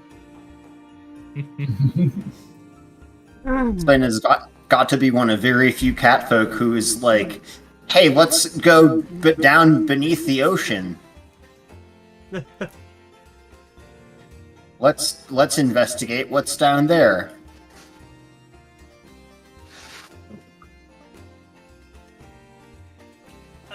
I guess that's something you could do, but that's a rather weird fucking twist for this campaign. Yeah, Well- that's all. We're going to spend the next 6 months in game building a submarine, It's and we're it's just going to go sail out into the ocean. it's something to have in the back pocket where, you know, if we need to get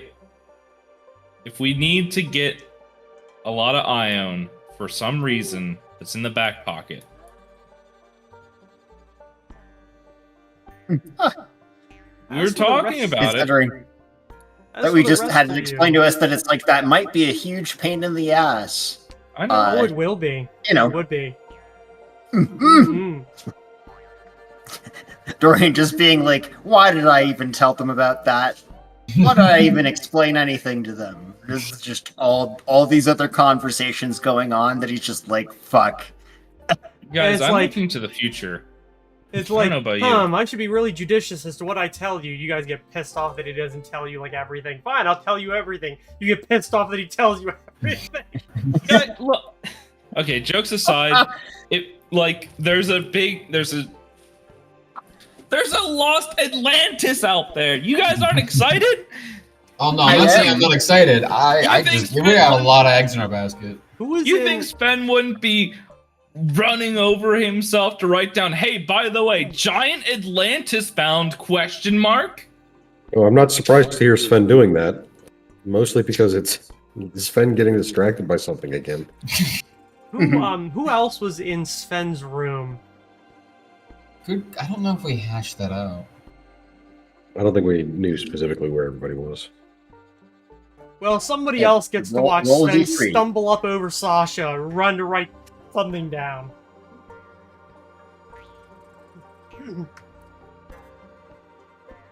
The other Whoever's two in the of next you, room over can hear something crash.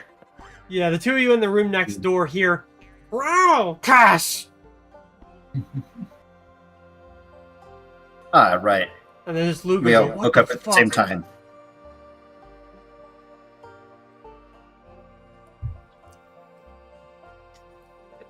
And whoever's in my room did just immediately see, like, in the doorway, which is still cracked open, Etor just standing there staring.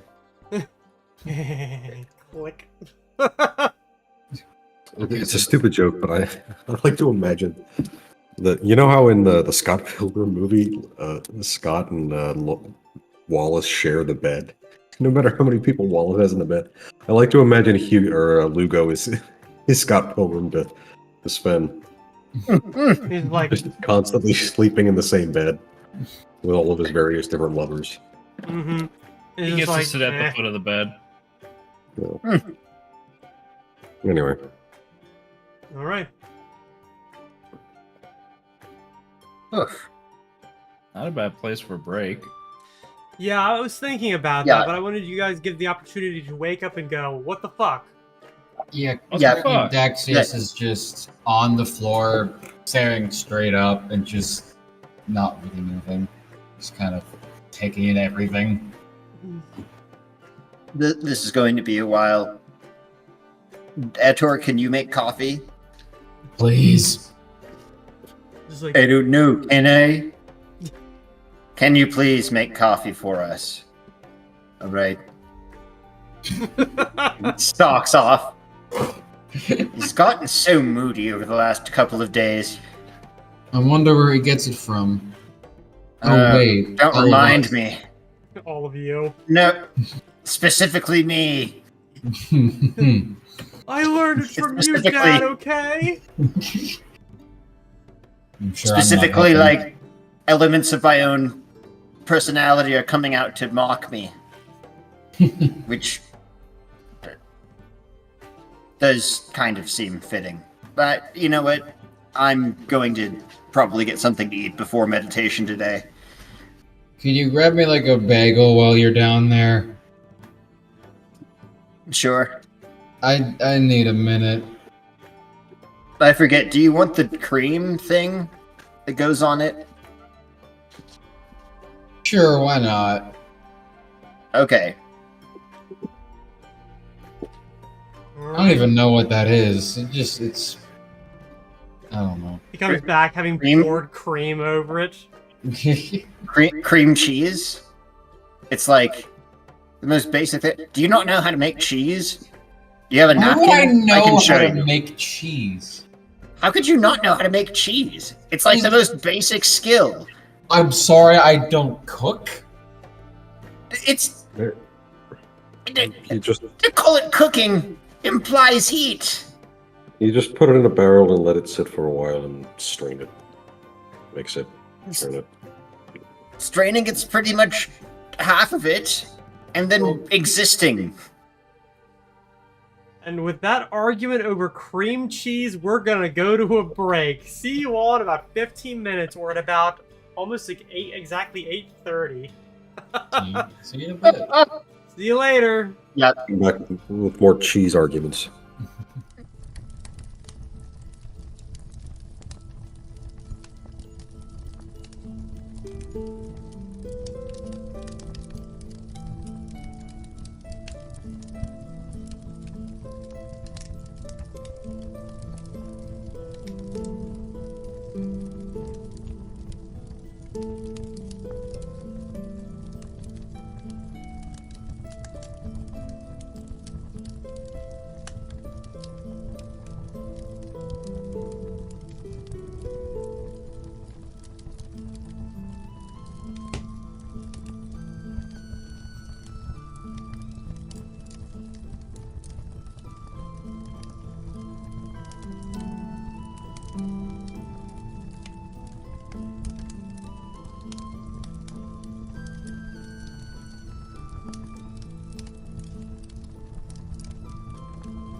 Alright, and we're back. So, you guys have just spent most of your night in a kind of a definitely deep sleep, but almost a semi-meditative state of you, as you have spent it all in a semi-dream world, speaking with not just one but two inhabitants of a shared consciousness.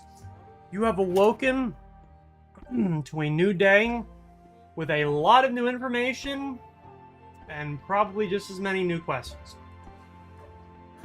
Sven is how charting long his was this? trip to Atlantis. How long was the sleep? 8 hours. Oh wow. Mm-hmm. Yeah. I'll probably just order breakfast for all of us. Wherever we're gonna end up eating it. I figure here. Most likely. Yeah. It seems normal enough.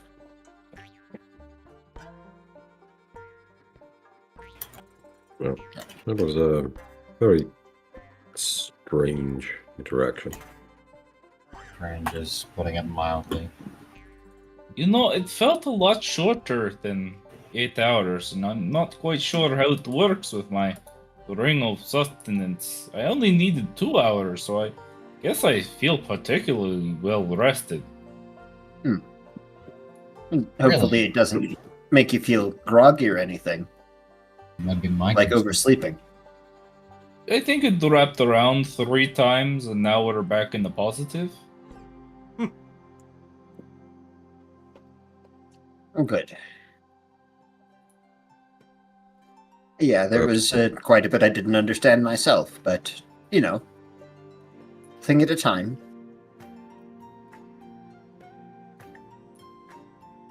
There's many things at a time in this situation. Mm-hmm.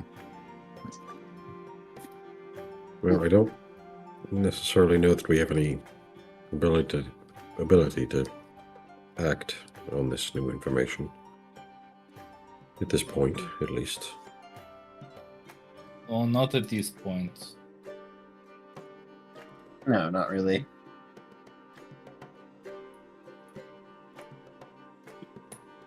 Anyone get the feeling that we're sinking deeper and deeper into a hole?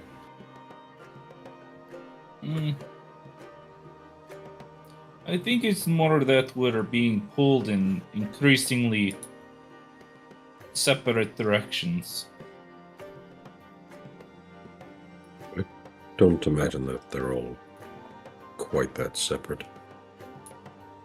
It does seem like this is kind of related to the job offer anyway. Or at least the object that was probably going to come up seemed like might not be the only ones after it.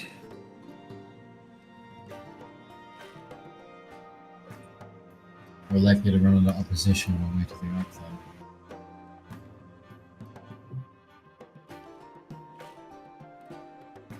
Makes me increasingly worried what we'll find inside of it.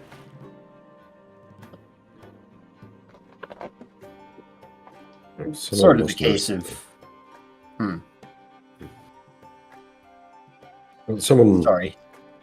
No, it's sorry. Just seems that whoever else is looking for it must know something about what's inside. Otherwise they wouldn't be hunting it as fervently as they have been.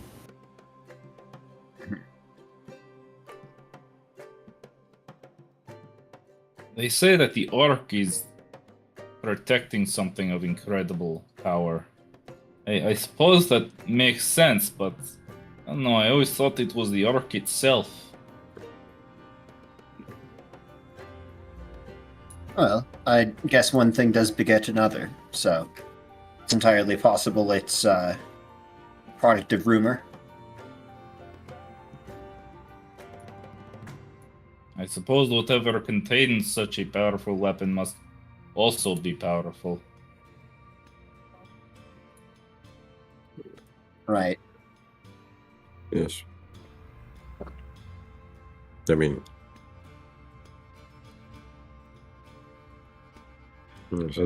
as Frederick said, I don't think there's much of a point in differentiating the box from the treasure in this case. Do you suppose at least if it's not the treasure itself, it's not as though we'd be handing it over to this rich guy to just atomize people he doesn't like? No, that's the thing that I wish to talk about with this contract. I don't necessarily know that it's a bad idea to utilize the Ludendorffs and their funds, but we'd need to have something to guarantee that this is... Should anything be found of this magnitude, it'd not be allowed into anyone else's hands, but at best the society's. Probably on the whatever document you sign, the society would be best. You know, part of the conversation said that if we even don't find it, he wouldn't be terribly upset, as it comes with the territory. It is possible that if we do find it, we simply say we didn't.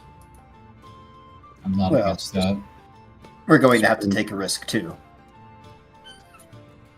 Yes, though it's a bit more difficult when his workers are the ones who are doing the most bulk of the digging and the excavating.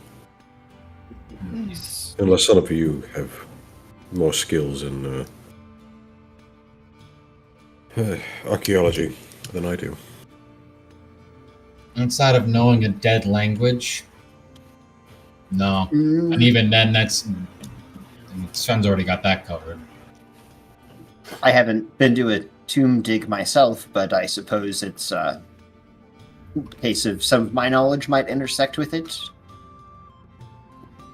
Also, you've seen how well I deal with holes. So, no, not really. Yes, I was more thinking the manual labor aspect. But, also, very bad on that chart as well.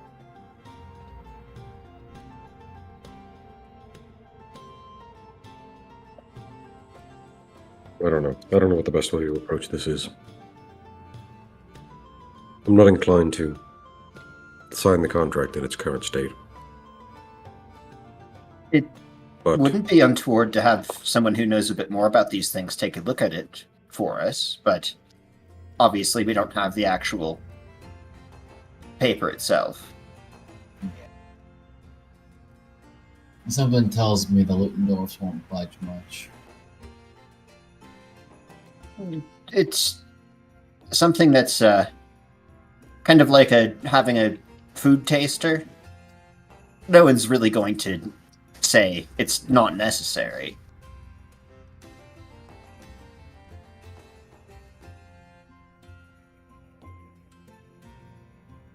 Just wouldn't want to get ourselves into something that could be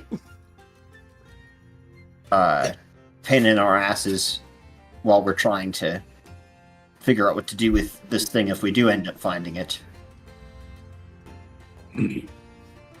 I'm not necessarily against just if we were to come across it, just to not mention it. I think that's most likely the easiest path forward. Well, he does have a fair amount of wealth at his disposal. If it's a status thing, he might not be against putting down some more money to secure it. But the more we rely on Ludendorffs to fund and participate in the operation, the less likely we are to have control over it. And, well, there was another thing that he had mentioned with,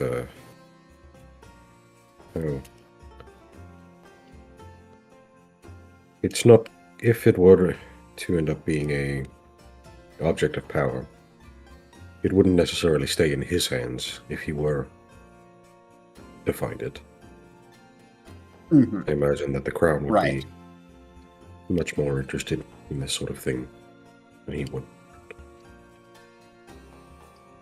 Which If is it's why I'm very reluctant to let them know of it at all. if it's something that's able to call out to someone as well. Obviously, them trying to conceal it wouldn't really be a thing that matters.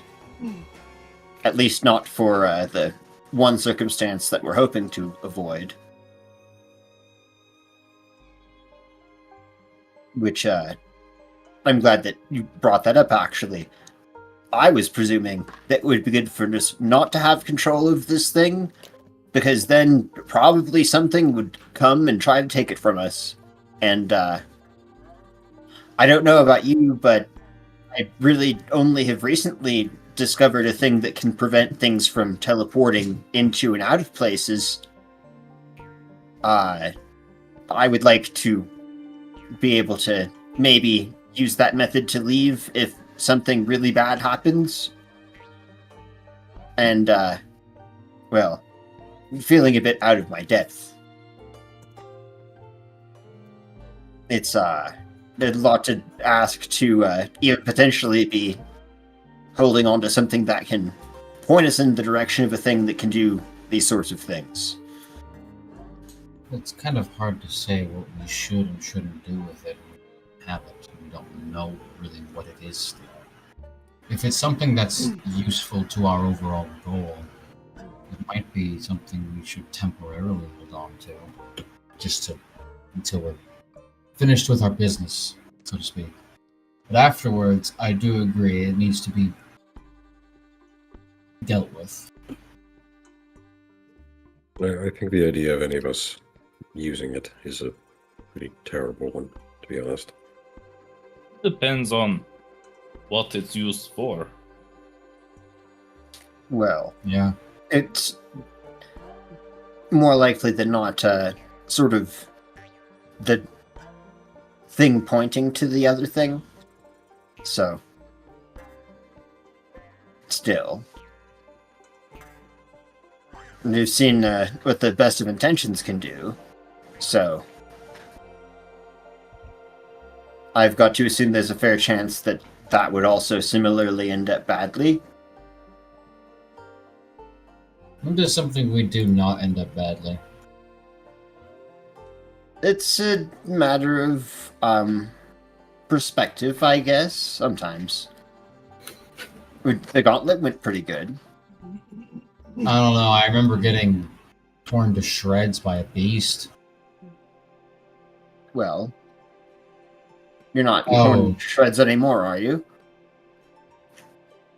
Apparently. Yes, Alright. I was very nearly cut in half, and we all ended up fine. Yes. Perhaps we are thinking too far ahead. I was about to say the same thing. I think that we should focus on the matter at hand first, then deal with, this arc thing. I think, as far as the Ludendorff's contract goes, as you mentioned, Phoenix, having someone do a quick proofread to make sure we're not going to go beyond any legal trouble should things not go exactly as we hope. And in the case that we do end up finding it, we'll have to just play it by ear. Yeah. I mean, honestly, if it's something that we could even conceivably do this to, might be best to just track the thing down and destroy it, to be honest.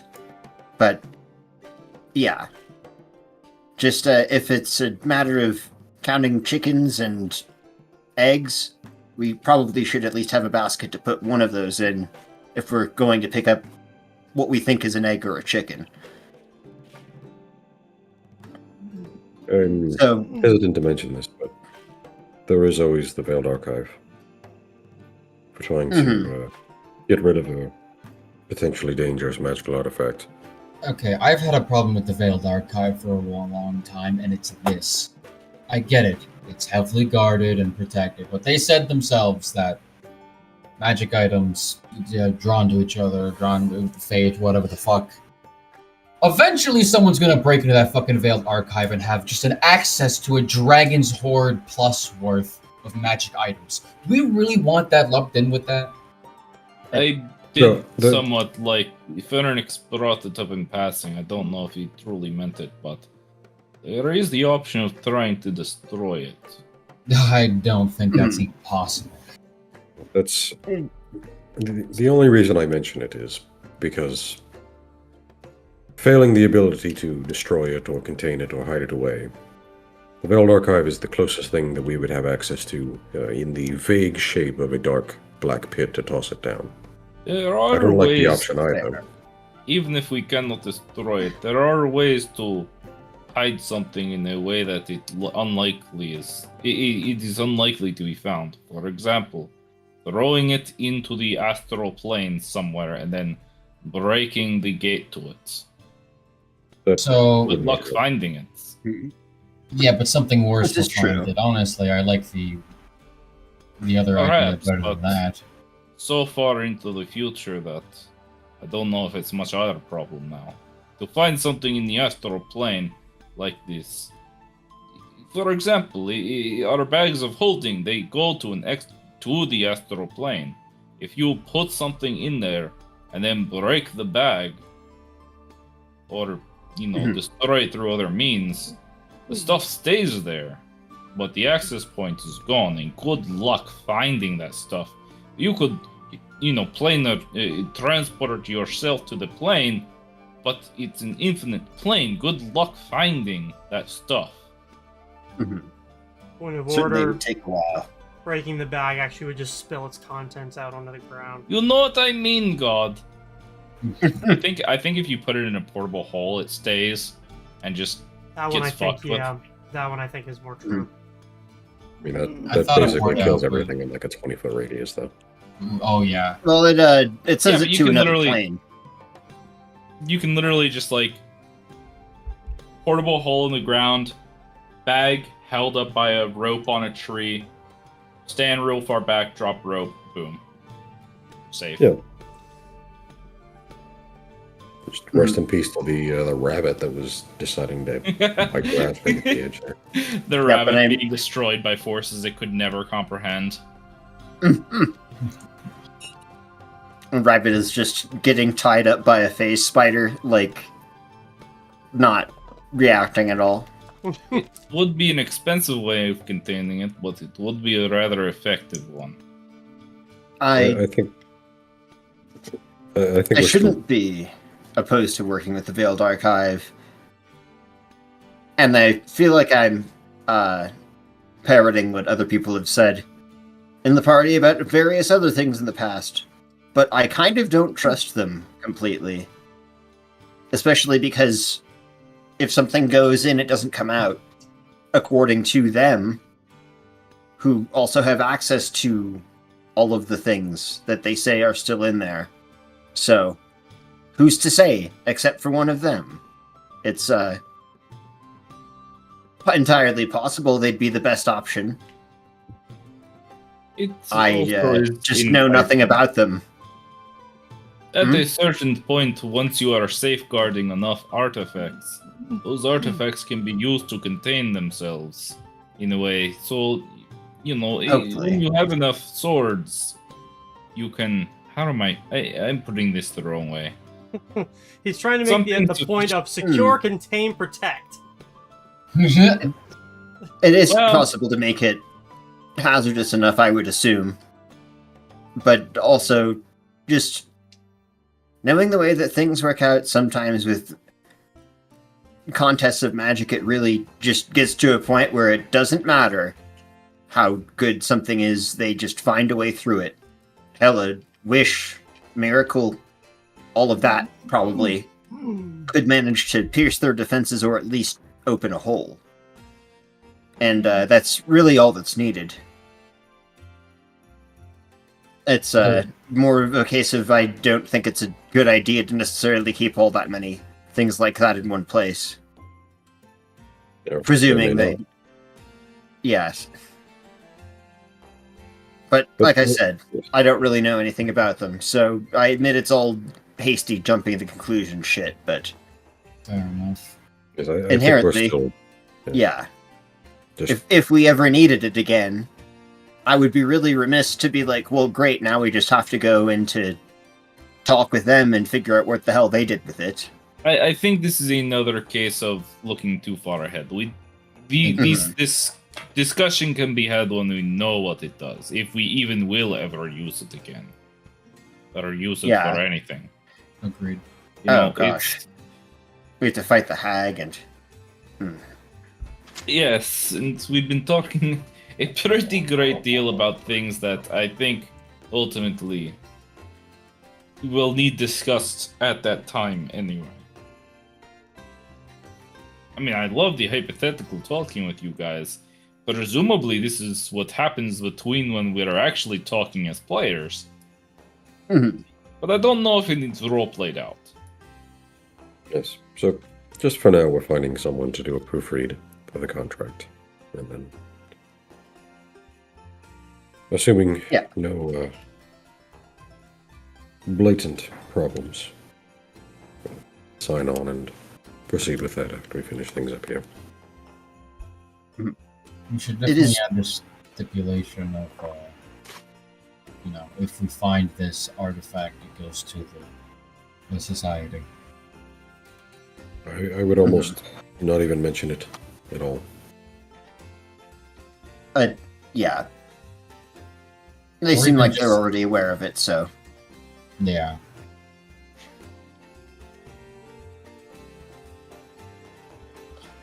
Plus, yeah, we probably will have to some degree, negotiate with them as far as what's done with it. If we end up finding it at all. Which is the if. Don't know if... Mhm. In any case, what else do we have to take care of today?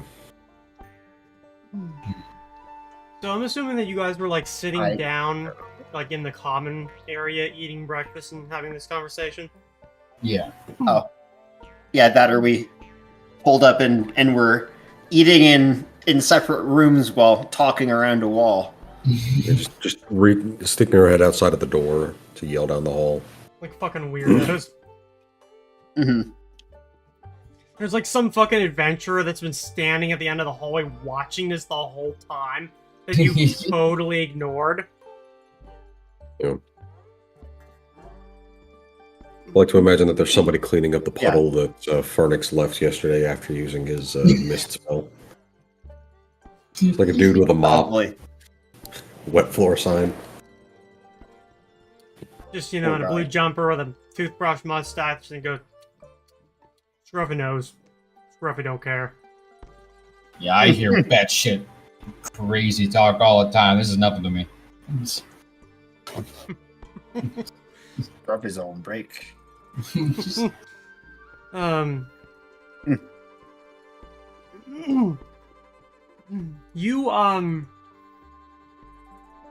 You've been sitting there just talking. It's been hypotheticals for like a little bit. I Mhm. figure your breakfast doesn't, take that long to consume. Yeah. The common room's getting a bit busy. It's Toils Day. It's middle of the week. Things are just going on, and you notice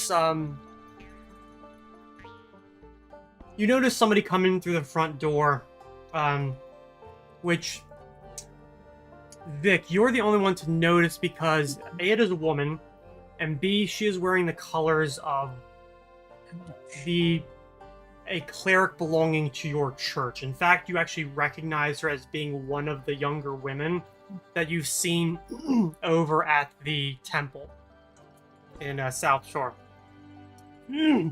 She seems to be a bit like unstable as she like pushes through people and goes towards the bar. Been speaking with one of the bartenders, like the Minotaur turns around and you just see like you can see the look on his face of being like trying to get her. You can see her talking and talking, and he's just like, you know, I don't know what you're like. Has that look on his face like, slow down. I don't understand what you're saying, kind of thing.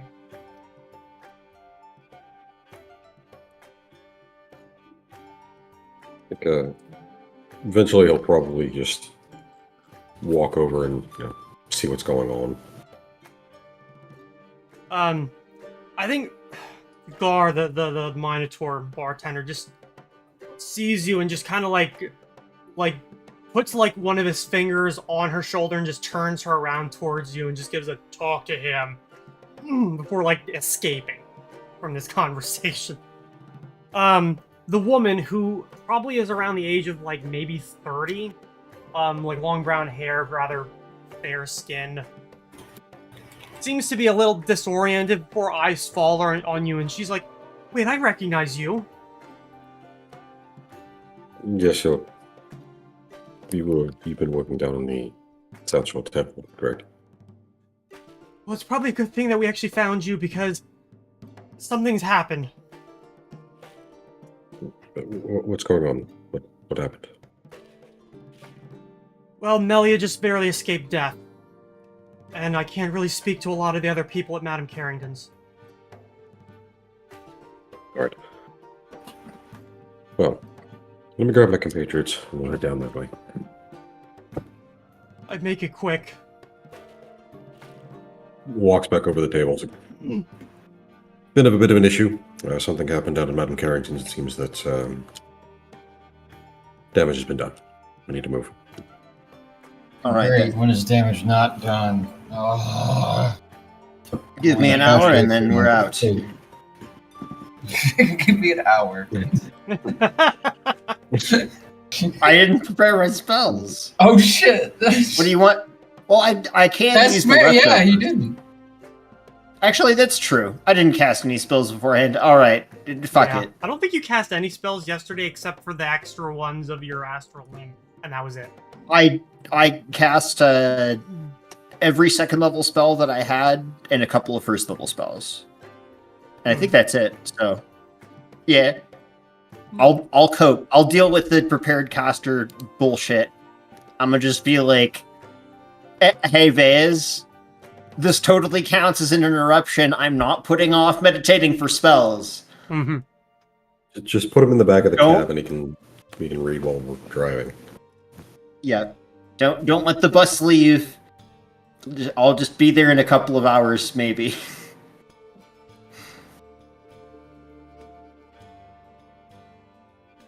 All right. Thankfully, I don't have to prepare spells or study or do anything like that. I just get them. You have to meditate for 15 minutes. Hmm. And also sleep. Well, wait. No, it doesn't even say. No, you just need to meditate. That was the thing I got Oh. confused about. it Arcane doesn't casters need to say. sleep. Divine casters need to meditate at X time.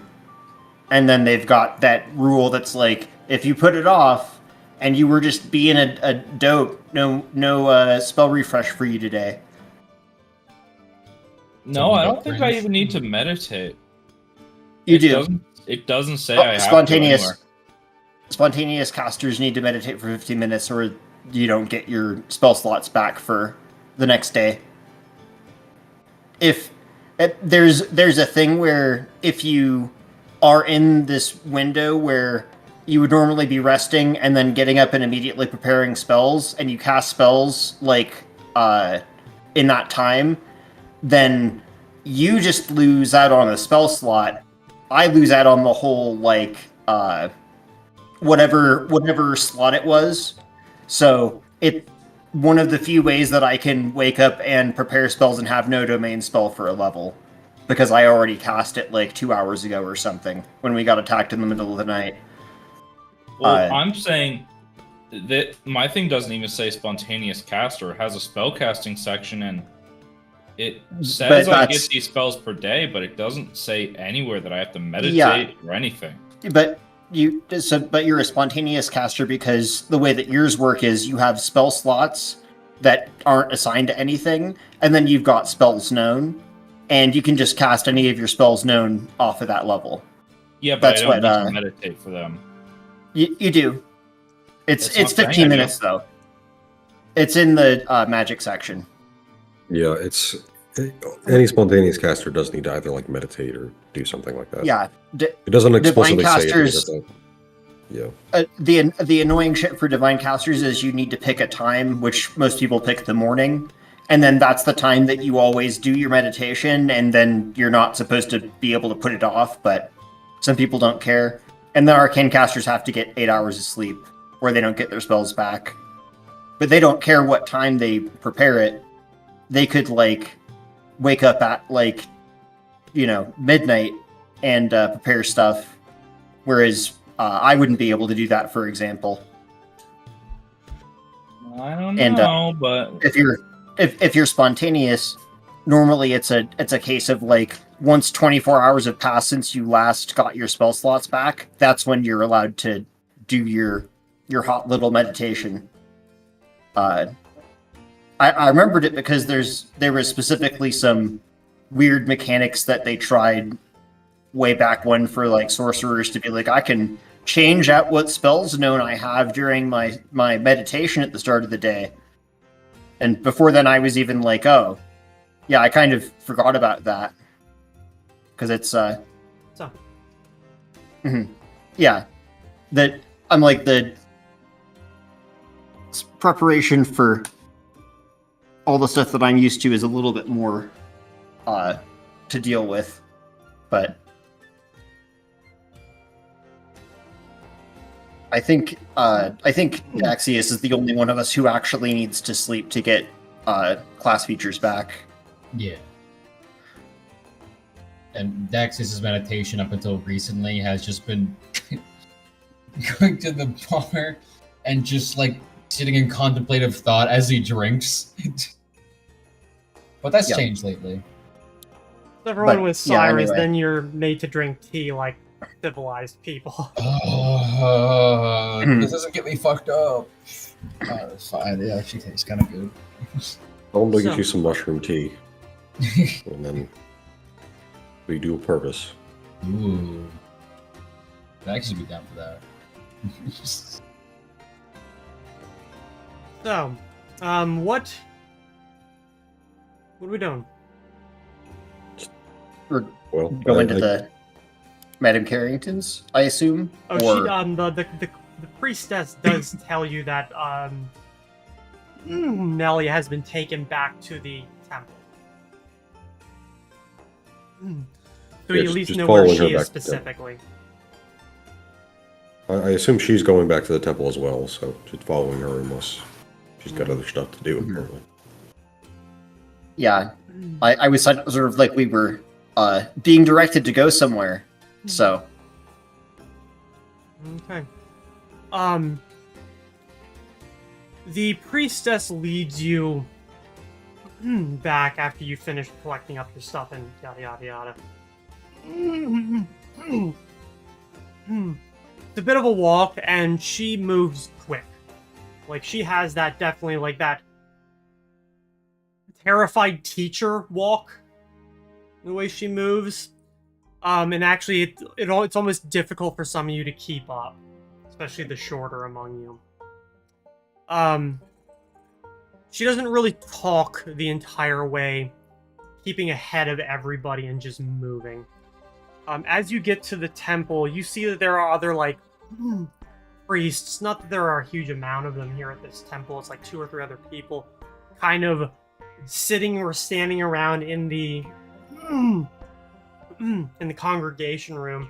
Some are like tending to what worshippers there are, and others are like standing off to the one side talking to each other in hushed, harsh whispers. As they see you stand up, like, one of them goes to be like, oh, we'll talk with you soon, but obviously with the one priestess leading you, they just step back and she leads you towards the rectory in the back. The parishioners here don't seem to understand what's going on, but there is that tension in the air that even they can sense that something is wrong. The priestess, whose name you still haven't gotten, and she has not like volunteered it. Pushes open the door and basically like ushers everybody in. You are led into a home, obviously where one or at least some of the priestesses of the temple live. And in one of the small cramped beds, barely big enough for a person of like one of your stature to like lay down, and like the tallest among you is Melia, who, even as she's covered and she's obviously like no armor, just regular clothes, mostly her small clothes, very pallid looking, very weak looking, no visible like injuries on her body, but it is very obvious that she has sustained like major injury somehow. She seems to be somewhat conscious, but like her eyes don't really focus. Even as her head like vaguely turns in your directions, there's no initial recognition. Okay. Vic's just not really even going to say anything. Just kind of walks over and starts casting Cure Light, just to see if that even does anything. I'll also cast a Cure Light. Yeah. The priestess steps forward and says, I'll also don't- cast. I don't know. like, don't waste it, we've tried. Her injuries aren't physical. He's still going to try, but Yeah. whether or not it does anything. Do you know what caused it? Well, apparently it was in her sleep. Probably what killed most of the people seeking shelter at Carrington's. I don't really know a lot of this situation other than that we had to cart away a lot of bodies. Eh. Why in the world? Feel like I was really close to figuring out that that was going to happen. Well,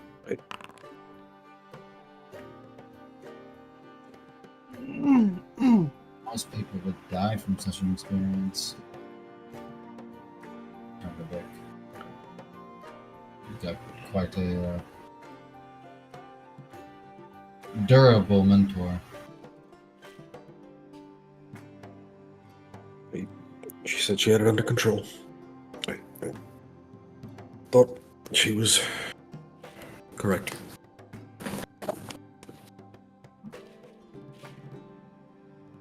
As you're standing there, you do see, like, Melia does, like, reach her hand out and grab, like, the nearest person's clothes. You can decide who that is. Hey, Vic, I imagine. Probably, Vic. And just kind of, like, weakly, like, drags you down towards her. And she says, "The sons of bitches got in. Fucker knocked down the walls like he was a cannon and just walked in. So many people are dead. Got nailed in the head before they went right for Carrington or Baku. I think she's dead." bitch. That fucking witch. And that ghost of a man. And her bastard little children. Yeah. Children? Ah. What of these Did they- children? Oh, they're shaped like children. But they ain't fucking children. They're her children. Twisted little demons in human shape. Hag spawn. That's ugh, I don't know. not something I. They seem too alike. No, not little girls that the hags steal in the night. No. No, these weren't ever people. I don't know what they were. It all happened too fast. It was like war.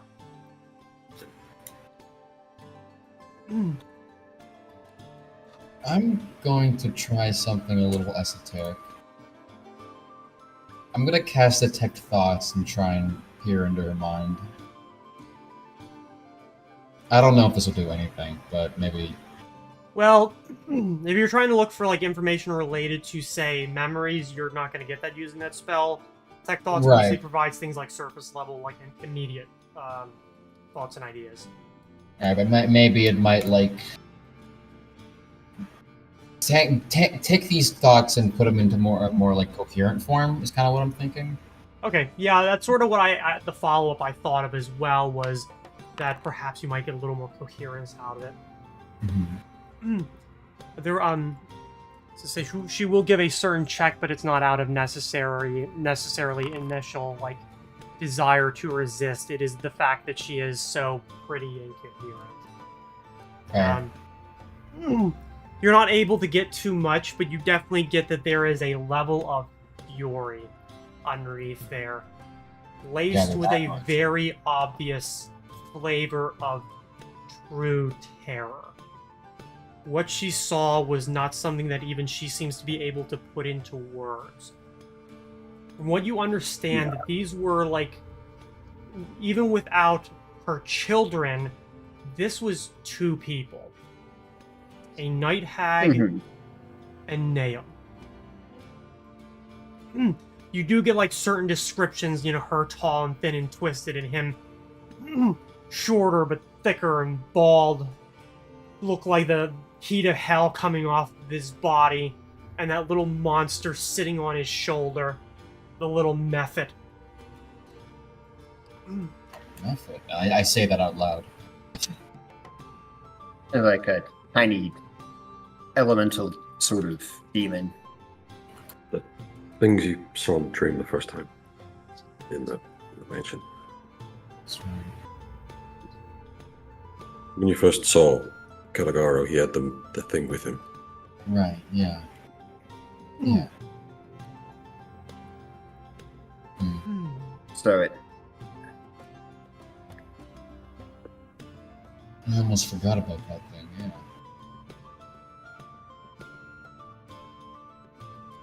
Well, that memory that we saw Caligaro in with that method was many years prior. No, it wasn't. That was happening as you were there. That wasn't a memory. Oh, That was you okay, seeing 'cause into the dream world at that very moment. okay. 'Cause I remember there was a memory where it was like in the room we were in. That was in the past, where he That was. was when the ritual was happening. The guy that interrupted it and everything exploded. Okay, never mind then.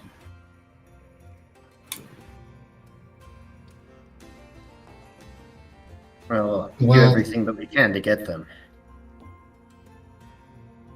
It's going to happen again. Without Million Carrington, I don't know if there's anyone in Bridgefront or even beyond that would be safe. Is there anything we can do to protect or slow it down? The ritual is nowhere, I know nowhere near enough to do it now, but it would take too long to learn. Suppose we'll have to try something. Is Although there it some way depends. we could join beside her and try to defend the defenseless? Carrington? I asked, but I don't think so. Carrington's dead, If most likely. yeah, I don't know if we're that there's going to anything we attempt can something do. like that, it's a good question of if her soul's even intact enough to help us anymore. We have to save her somehow. Something has to be done. Yeah, Not much we can do. I agree. So then we'd have to figure out how they got in. Can her estate spare the expense of the resurrection? Oh, no. You'll have to go around. I know her manservant's still alive. He wasn't in the fight. I don't know what happened to her. I lost consciousness before the fight really ended. Where is Madame probably for the Carrington's body, I suppose? Is her body Old? Oh I'd no, imagine you it's- have to go to her house. Go to the Aniromancy. I think we should do that. Yeah. I suppose we should go and see who else was a victim.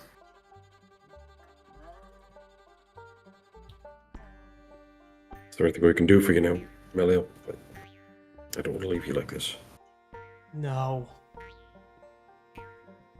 Get these bastards. Fuck.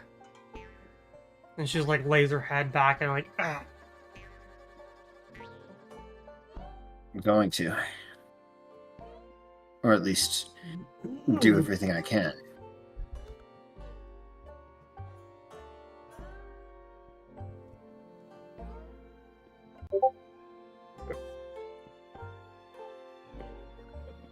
Let's just go.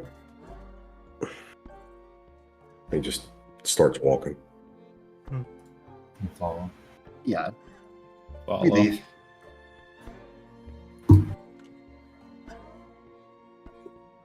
Yeah, Vic is just like visibly upset.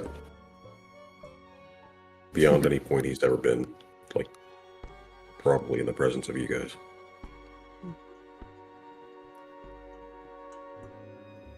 I just take a few steps away from Vic because he's terrifying normally. I don't even want to like. I just. It's not even so much angry, it's just like distraught at this point.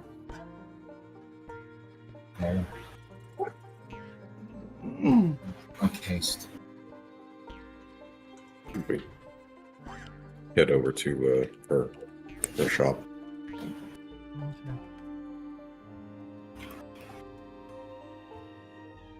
So, you guys make your way back through South Shore and into Old Luna Brook. It is a busy middle morning, and I'm pretty sure probably Lan is marching ahead like a steam engine. So, you get to near the area where Carrington's, and probably for the first time in a few days, you don't see anybody hanging around. The Yeah, I doors bet open, not. and it is quiet.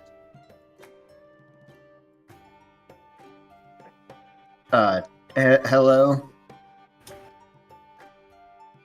I'm actually going to split off from the group and try and go from the back of the building. Okay. Why would anyone still be here, actually?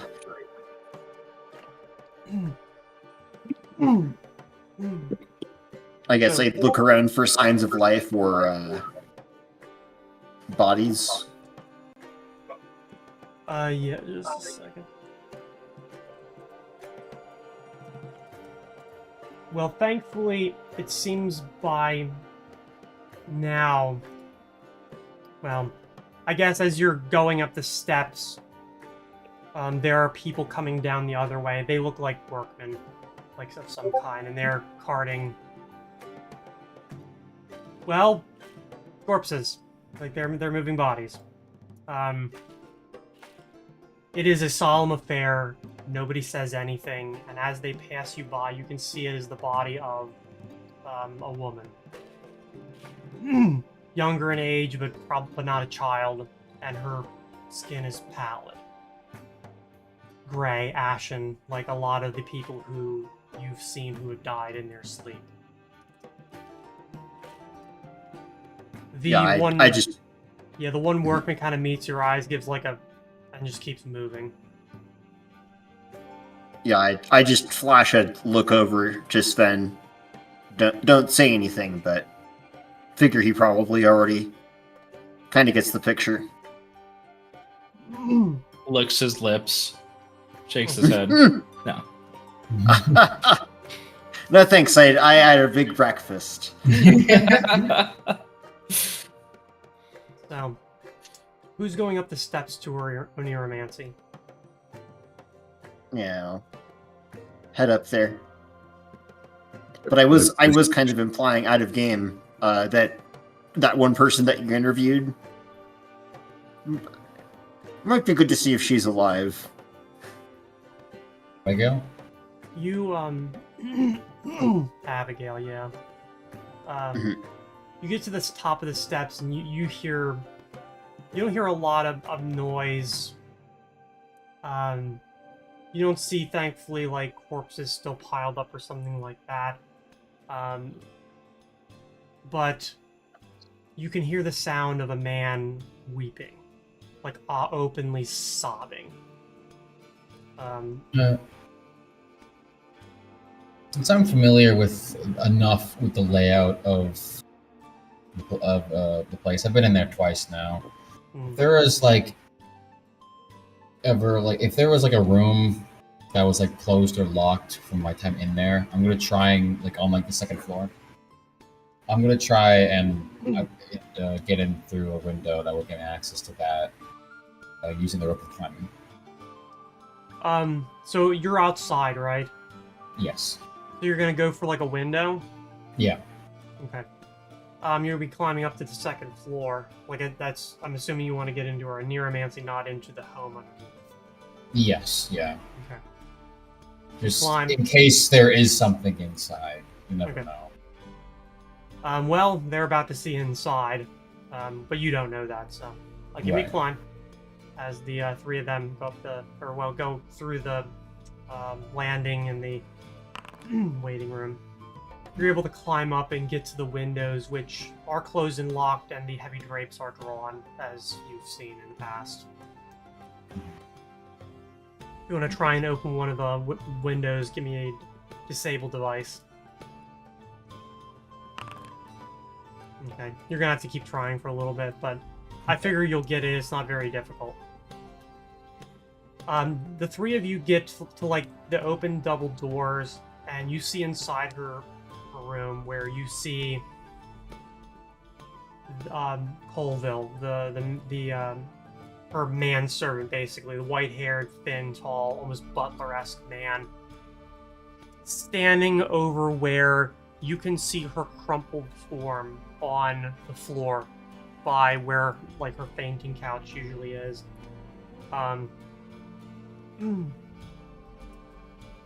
Even from here, past not only him, but where a lot of the beautiful plants that she's had around the room have been moved in a way that sort of hides like the view of her directly from the door. What you can see is not pretty. Like Melia, it's very obviously that she has been injured heavily, but not in a way that's physical. Her skin is not pallid or gray, however, meaning that she's not dead. At least, so you think. There are signs of something like a struggle in here, but you're thinking, well, the bright among you, which I'm assuming is bare minimum Phoenix, are thinking that perhaps not everyone died. Perhaps there were survivors who bolted. Are we all in here? Yeah. Everyone except for Dax, yes. Yeah. Now you'll be able to get in. You managed to like wriggle the bar up between the window panes and open up the latch to get in. Like a DC 20. Okay. Am I just in the same room as everyone else? You do you open it and go in? Well, if there's like a curtain, I'll like peek inside first. Like try and be careful. You open the windows, which do swing out, and through the like heavy purple drapery hanging in front of the window, you're able to see the same room but from a different angle. The plants don't block your view from where Carrington lies on the ground, her body very visibly kind of twisted and half broken. Colville, the manservant, like I said, is standing over her, like hunched, bawling. Like this man is in his mid-40s, and he is bawling like a child. Well, just think to myself, that was a waste of time. There's nothing here. And to not startle this guy anymore, I'm going to climb down and then go into normal. He does not notice you. He doesn't seem to notice much of fucking anything. I imagine if I busted through the window, he might take notice of that. Yeah. He also, from your angle that you're able to see, like how he like holds, you do see that he's holding like a cheap like looking sword to his chest, probably like something he either got that morning or might have had before and never used. All right. Yeah. Yeah, like probably wouldn't have really helped in this case. Yeah. But people don't think that way. We gotta try something anyhow.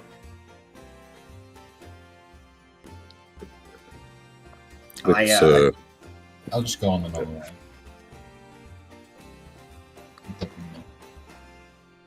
I guess we don't probably kind of stand there for a second. Yeah, I'm waiting for somebody to say something. yeah, probably. There probably is a lot of just sitting there and, thinking. Vic will eventually walk over and just, like, put his hand on the guy's shoulder. Just... Ben Sorry. has stuff he wants to say, but not here. Yeah, he does like hear you, so like as you touch him, he doesn't like startle, but he definitely does like pull away a little bit, and just like looks to you, like very obviously like tears running down his eyes, and says, "Oh God, well you've arrived at a rather unceremonious time." Yes, we heard a bit about what happened from Malia. She's in one piece, if just barely, thankfully. Do you have any idea what happened or what the situation is? He just kind of looks down to her, and like as you're standing closer, you can definitely see that while she is pallid, she does not appear to be dead. Which, despite that, her face is contorted in this this expression of absolute terror.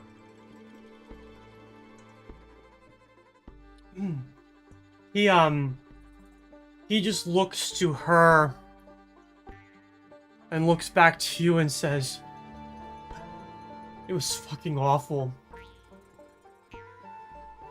We were all asleep, staying in her dream sanctuary, just as we've done so many nights before. It was busy. So many more people are coming, looking for shelter, and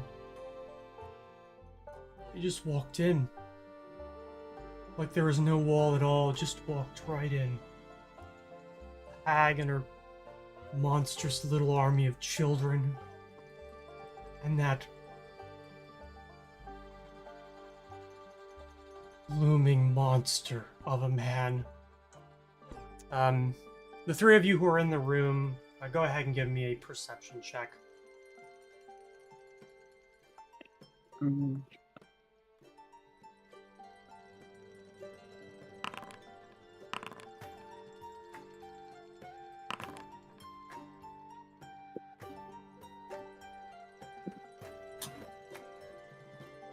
Okay.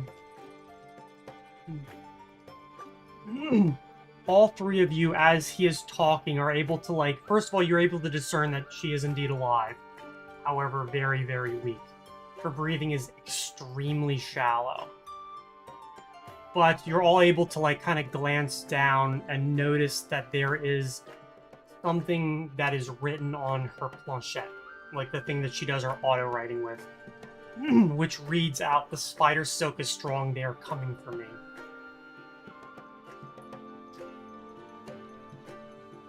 You guys are like watching that, and like Maynard like wipes at his nose and steps back, like kind of half stumbling.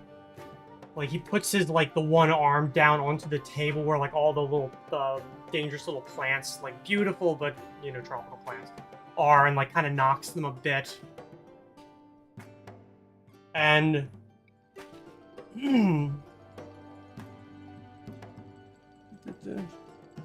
okay. Yeah, Fernix and Vic, you're both able to see as he puts his hands to his mouth and imbibes a potion. Everybody roll for initiative. Huh? Huh? Yep. Huh? I mean, okay, but huh? Walked right in Good like it question. wasn't even there, huh? That makes Well, sense. Just- Those are some No, that's spicy initiative rolls. That's fair. That's a good way to get around. You didn't exactly say Menard. if you knew any more about that. Should I put them in? No, I'm not gonna put them. I'm not gonna bother. And at the same time, like you watch as all like four of the plants just shake and begin to release a something. Everybody give me a will check as well. Me as well? Because I'm not there yet. No, not you. Okay. Whoa! God damn! Not today, Gray!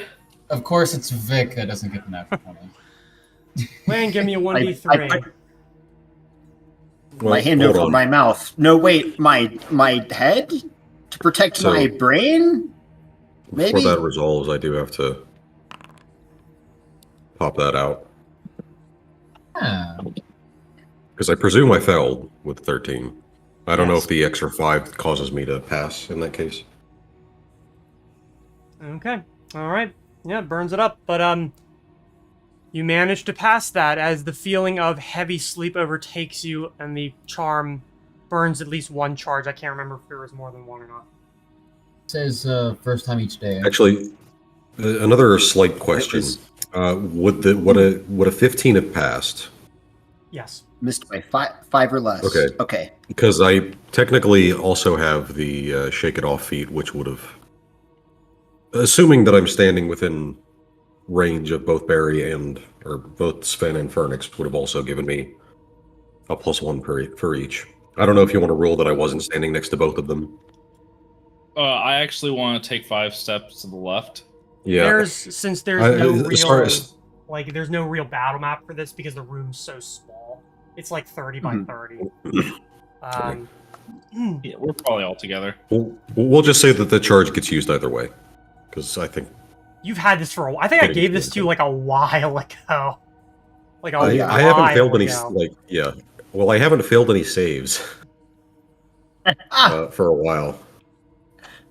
Oh Yeah. my god. No, I believe that. I also didn't change this for your guys' increased level. So, I mean, you would have still failed by 5. So yeah, that's okay though. I should have looked into that. I had too much time for that. And Yeah. as he finishes drinking the potion, he vanishes. Son of a.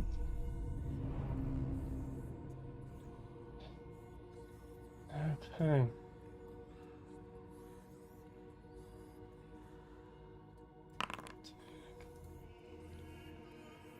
Yeah, I'm thinking so. Do. Yeah, that's. I looked into this more before I did this.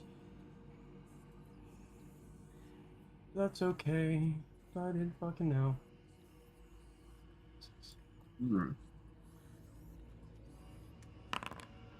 I don't think I have a way to try and reveal invisible things, if that's what he did.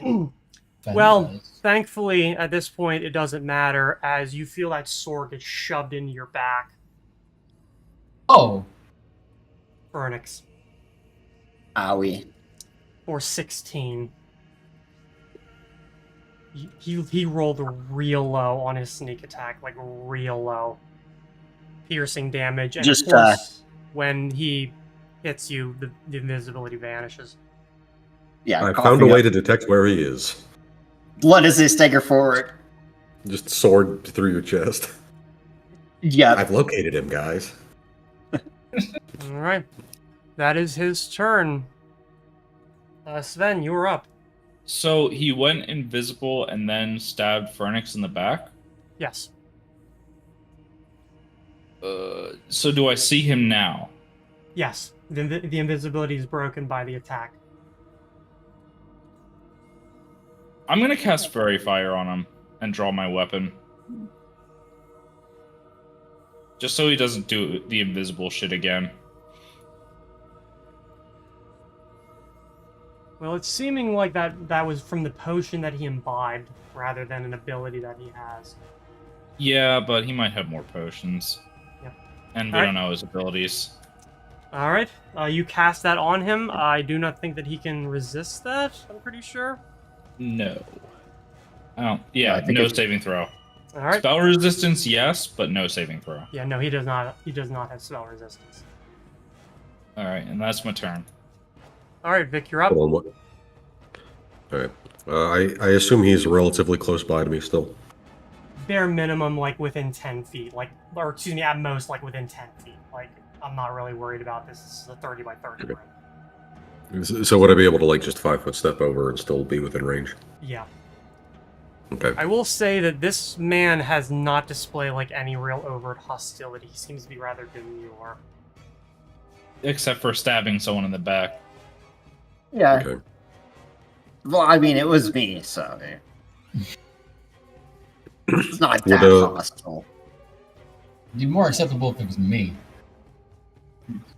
And then we'd help. Yeah. Yeah, so I'm technically still just in my my breastplate. I didn't get the full armor on. Okay. So which also means I wouldn't even have my gauntlets on. So I think for now I'm just gonna try to get into like planking position if possible. If not, then just good old fashioned regular full attack. God, because he's taking well. I'm gonna say with a 5-foot step. Yeah, why not? We're kind of playing fast and loose here. Okay. So at 4 without flank. Full attack, power attack, just punching him. Okay. So, oops. Oops. And that is non-lethal, by the way. Those of you who are within, everyone except for Daxius, who is not there yet, give me a sense motive, and I think that is your turn because you punch him pretty decently, like hard. You do find that he is wearing like a level of armor. It's not great though. Okay. So if either of those do hit, I do get the free intimidate check as well as the potential for a swift action. Okay, go ahead.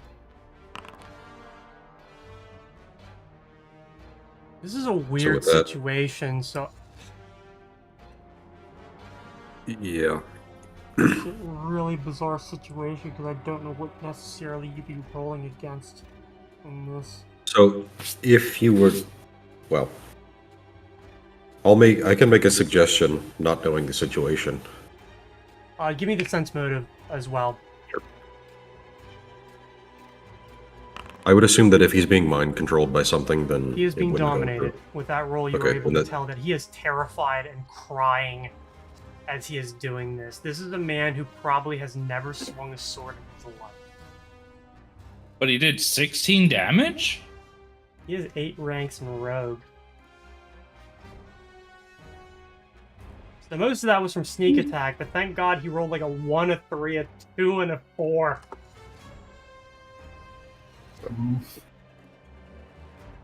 That is actually what he rolled, a 1, a 3, a 4, and a 2. If he's being dominated, I wouldn't necessarily know that the intimidate stuff wouldn't work. The thing is, he already can't control what he's doing anyways. Yeah. Yeah. So I guess he's just extra scared now. He's already fucking terrified, so he's extra scared now. Yeah. The rest of you have Pass no out. idea. You think this is real. Wow, that is Vic just says, just knock him out. And I think that's probably about all you would have time to do, rather than fully explain the situation. Alright, Fernix, you are up. Is there room for me to, 5-foot step away from him?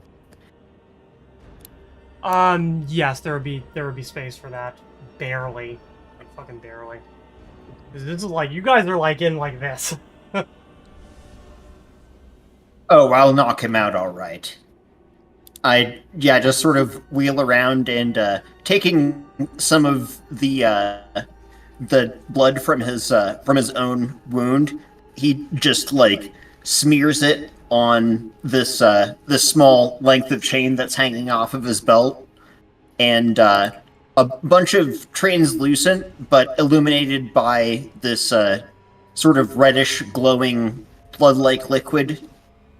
Bunch of horrible chains fly out and try to slam into the sky. Okay. So now knowing that, this gets 3 attacks. Mm-hmm. And I can make trips, or I can try to hit him with it for a d6 damage. So I'm going to try to trip him. Okay. First. Which is it's a combat maneuver, right? Yep. And it shouldn't add my base attack bonus because that's wrong. Yeah. But it would be a 24. Be a 24. That just barely passes. Yeah, because it's supposed to be your caster level and then your spellcasting ability modifier. Okay, so he fall down. It'd be BEB plus wisdom. No, it's your. Oh, yeah. Okay. So then, actually, it would be 8 lower. So it'd be 22. That just barely fails. Okay. Cool. Well, I'm gonna do it again then. I've got to just keep acting like I'm casting this spell over and over again. But okay, so let's do.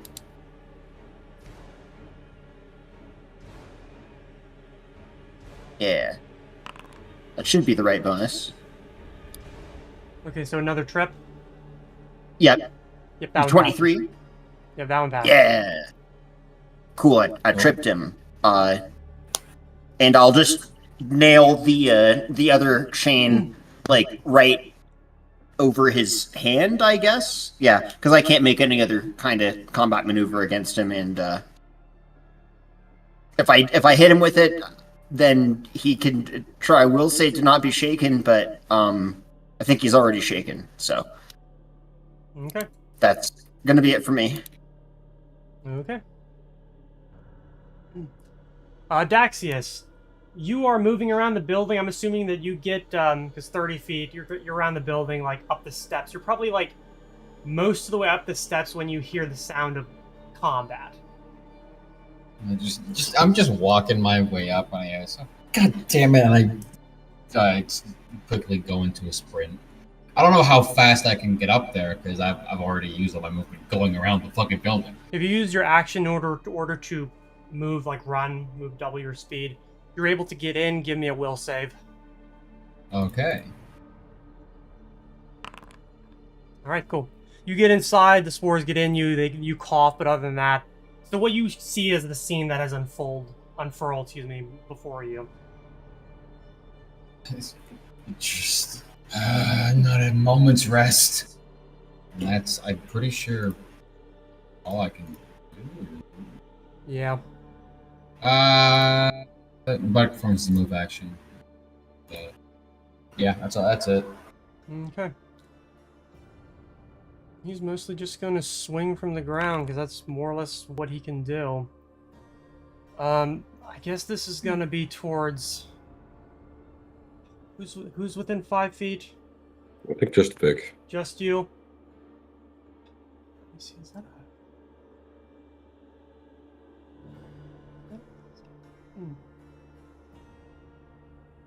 Okay, no. Second one is definitely a miss, but the first one is a natural 20. Well, 19, but a short sword is a 19 to 20. So, that does not confirm, don't however, so you take 9 Don't damage. natural 20s, like 19 threatens, but I think natural 20s are the only ones that automatically hit, right? Hmm. So the bonus would still need to be applied to the 19, even though it does technically critically threat. Mm-hmm. I mean, the total is probably, my AC is 27, if that beats It it. is 27. Okay, then that Nice. it hits regardless. Yeah, each, like, even with a natural 20, because a critical hit, like, is different based on each weapon. And you can actually Mhm. spend feats in order to widen that. Like, I think there's a Well, character I think I built where they have, like, a crit from, like, 15 up. It's bullshit. yeah, so what I mean is that a natural 20 is automatically a hit, but anything within the weapon's crit range can be a critical threat. It just, if it's not a natural 20, it doesn't automatically hit. So even if your crit range is like 18 or 19, if you roll an 18 or a 19, you would still need to add your modifier to actually hit, Nope, either way. regardless of whether or not it would normally be a crit. Yeah. You take 9 points Yeah. of damage as he slashes at your kneecaps. Okay. And that's basically it. Sven, you're up.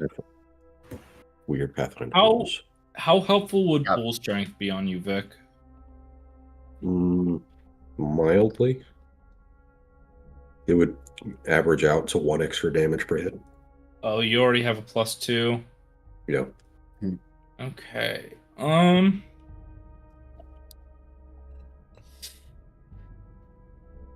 I don't really have. I mean, I guess I do actually have the Dragon's Roar thing. You should have several weapons Yeah. on you. Yeah, but no ones that I can do non-lethal with.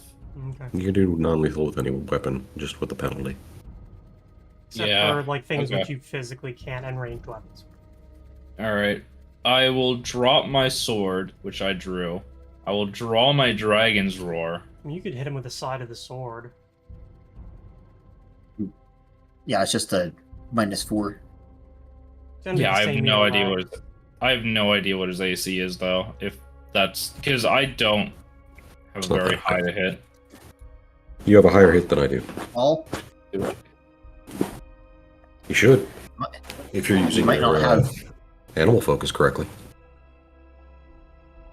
he might not have great AC anyhow. He doesn't. I think I hit with a 22 earlier. Alright. I'll activate my aspect of the bull.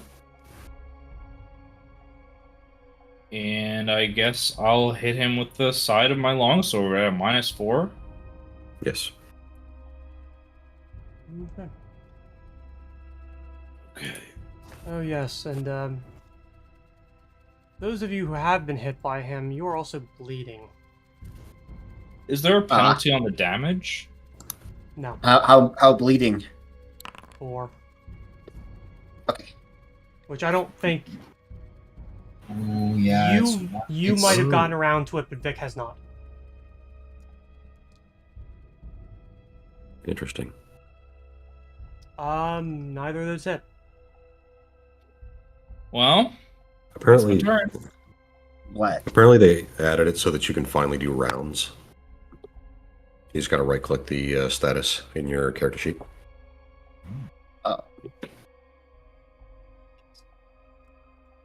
Wait. Anyway, Where? 4 damage, you said? That's Or does that only apply? Yeah, that won't apply for you until you get to the top of the next round. Well, wouldn't that only apply for sneak attack damage if it's the ability I'm thinking of? It's not an ability, it's a feat. It's like yeah, I was thinking the rogue talent that Bleeding attack. is the same one that, yeah.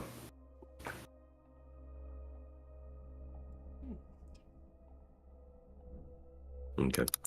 Well, anyway, we'll figure that out later. Vic is just gonna make a Bleeding 5-foot step to creatures try take amount to. of damage at every. So. Yeah, no, it's at the beginning of the round, so you won't take it until the top of the next. Okay. Yeah. Yeah, Vic's gonna take a 5-foot step to try to start getting closer to be between him and Phoenix. Mm-hmm. And then just full attack. I assume his AC is quite not great because of the whole lying on the ground thing. Is it the bleeding attack rogue ability? It's not a rogue ability. Apparently, it's a ninja ability. But Yeah. the rogue talents, it's, invisibility, yeah, it only applies when they're doing sneak attack. Dex is the same thing. Yeah. Well, then Birch still gets it. Mhm. Yep. Okay. Yep. Okay. Yeah, so he's prone. I'm just gonna. It's a -4 to AC. Just do a full attack. Oh yeah. Just with my fists, try to Was knock him that out. was that You know what? was that in for various Sven, swings too? I Sven, your attack hits. Apparently, that's broken. It's not applying the. It only applies to melee attacks, which is why it's not adding to the AC directly. Okay. That's. Mhm. It's a -4 to melee Okay. attacks and a +4 AC to ranged attacks. So it's not going to apply Yeah, by default because it's technically a conditional. That's What's true. wrong? Technically, we were supposed to apply the +4 bonus for you trying to hit a prone guy in melee. It's But not we applying didn't. it Oh. for anything. Yeah. That It should. I just usually say it's easier to just factor in their AC as being 4 lower because you already add like a laundry list of modifiers anyhow. So yeah, Okay, so pinned works. Yeah, the stuff It's pinned, works. It's just a lot of them are conditional, so it's only applying to certain situations. So like Yeah. a lot of these It's- do work. It's just weird. I understand why that's how that is. So Mhm. we'll just have to remember it. Yeah, I can just add As 4 to like- my attack rolls if you like. Okay, so Barry, that the 17 100% does hit. Okay. So Nice. the 8 unfortunately does not. That's fine. But non-lethal. I think you factored that in, right? Yeah, you did. Mhm. Yep, it's fine. Okay. So do you want me to just add the 4 to my attack rolls or not? Or just The Apply 4 to of your AC. attack rolls? for because he's prone? Yeah, you might as well, because I'm not going to remember. Makes things easier. So if you're rolling, yeah, well, I guess with fists you don't need to worry about it, but the rest of you just Yeah, don't it's need not to like take flat the or full. -4 on it. Okay. That is with the +4. Damn.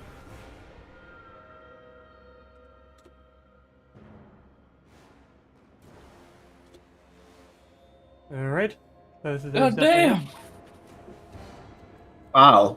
Yeah, just trying Ow. to kick his just trying to kick his sword away and just basically just we could flavor it as him trying to just restrain him and keep him from moving. But Just Another way casually of kick his flavoring it. spine into a pretzel. yeah, another way of flavoring it would be to axe kick him directly in the top of the head. Mhm. But yeah, that's it. Alright, Phoenix, you're up. Oh.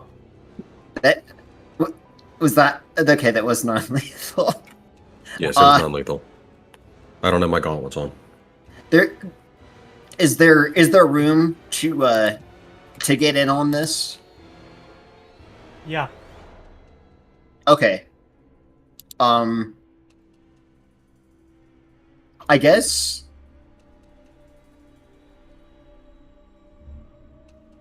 Yeah, I like go to grab the hilt of my rapier, and then I'm also like, and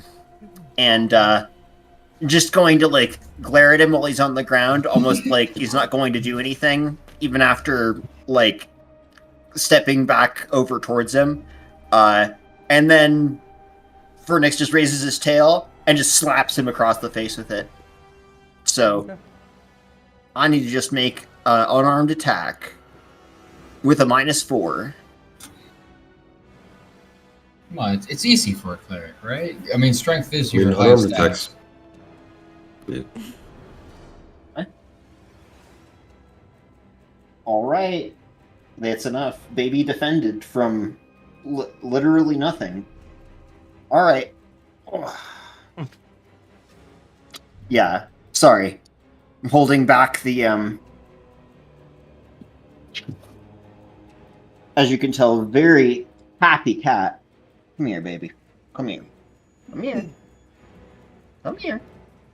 I'm sure everything was just fine and you're overreacting, okay? Stay here with me. Very Christ. sad. Oh my god. Okay. Let's see. Secondary attack modifier was -5 on what I'm looking at right now. So, all right, you're gonna go start a fight over there? Is that what you're gonna do? Chill out, boo boo.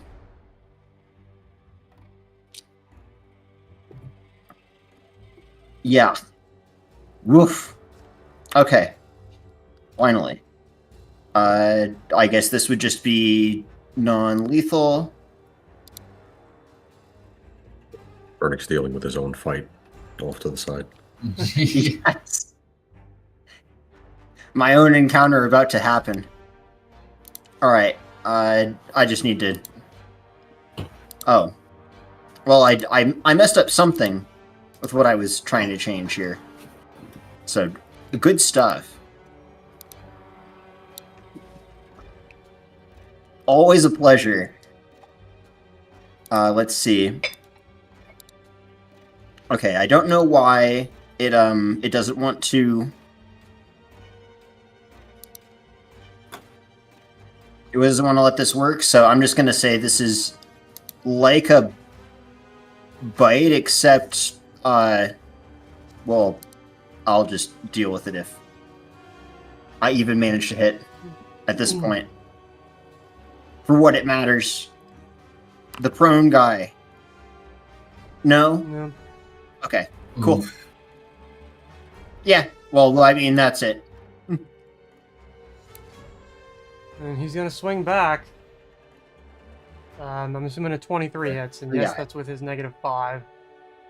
You're gonna take 6 as he swings back at you for trying to whip him in the face. Ow. He did swing at Vic, but like he rolled like a 3, so like before any kind of modifier, so I'm not even gonna bother. Daxius, you're up. I'm seeing this and I'm casting whole person immediately. All right.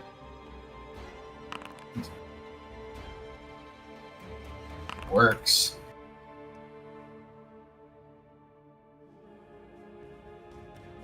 Shit. Just to like prove that I'm not No. bullshitting. You cast it and he shakes it off. You fucker! No one just stay down! And I'm... do I burn... Fuck it, I'll burn Inspire Courage. Okay. It's my turn. You know, he's probably just gonna try and get up. So those of you who are within swinging distance, go ahead and give me your attacks. Oh Okay. yeah. This time it is a bite. Because I don't threaten with my fist. The duality of man. Ooh. Ow! Bite my own tongue. Oh no. It already sucks with normal teeth. Imagine with like... Oh, that blows. Okay, well I think the 18 against Phoenix does not hit. I'm assuming. No. Okay, good. Against Vic, it is 30. Yeah. He manages to do 7 damage. Okay.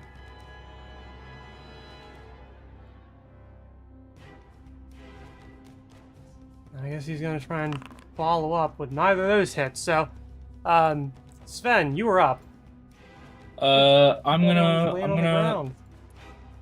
He's not laying on the ground anymore. No, he managed to get up. That's why everyone got an attack of No. opportunity. No. Okay. Drop.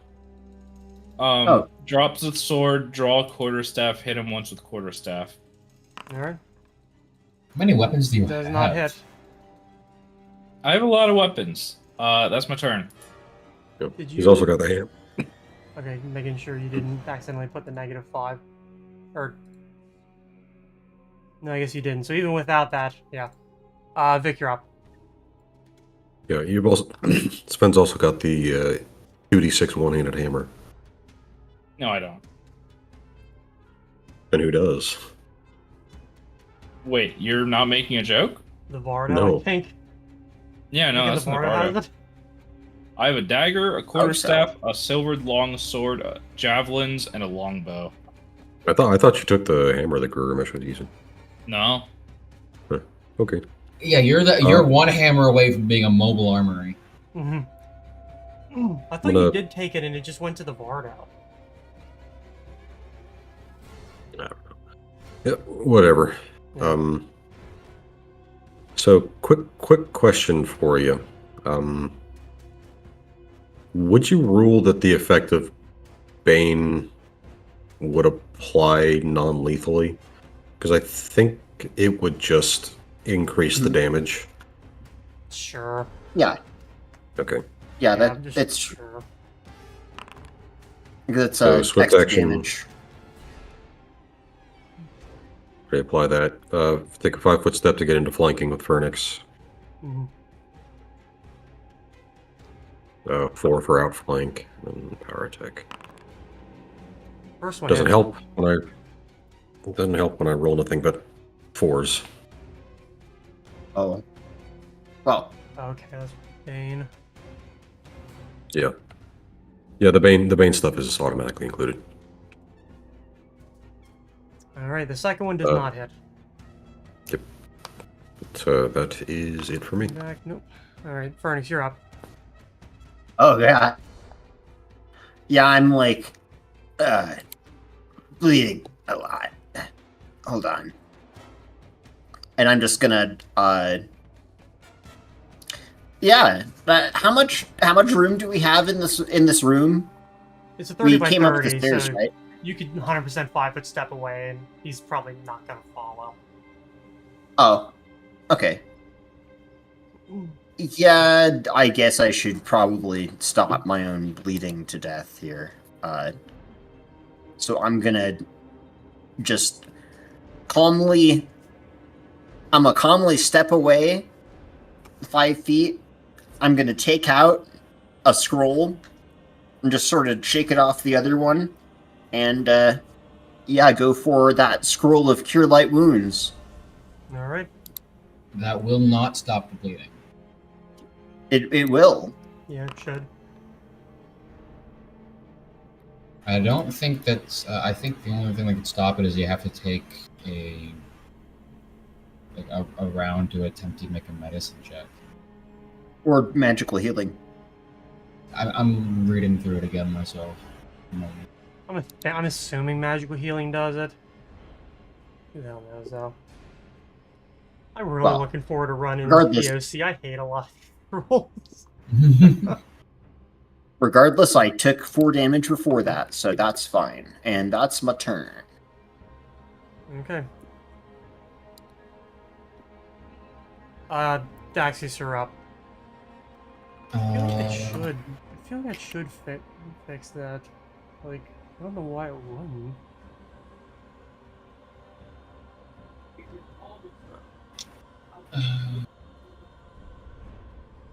Oh no, you're right. Or the application of any effect that heals hit point damage. Okay, I'm wrong. You're right. In that case, are you still like down health? Like about half or so. Half health? Okay, then in that Yeah. case, I will walk over to Probably you, and fine. I will also give you a Cure Light Wounds. Thanks.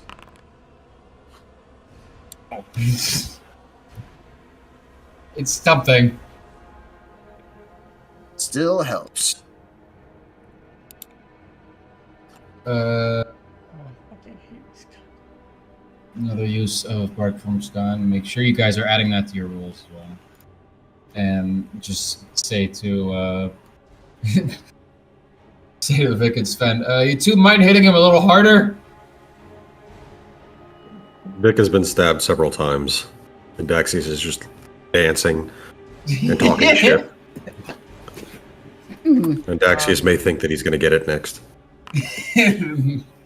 I immediately regret saying, like, oh, shit. Right. He's in a mode. Alright.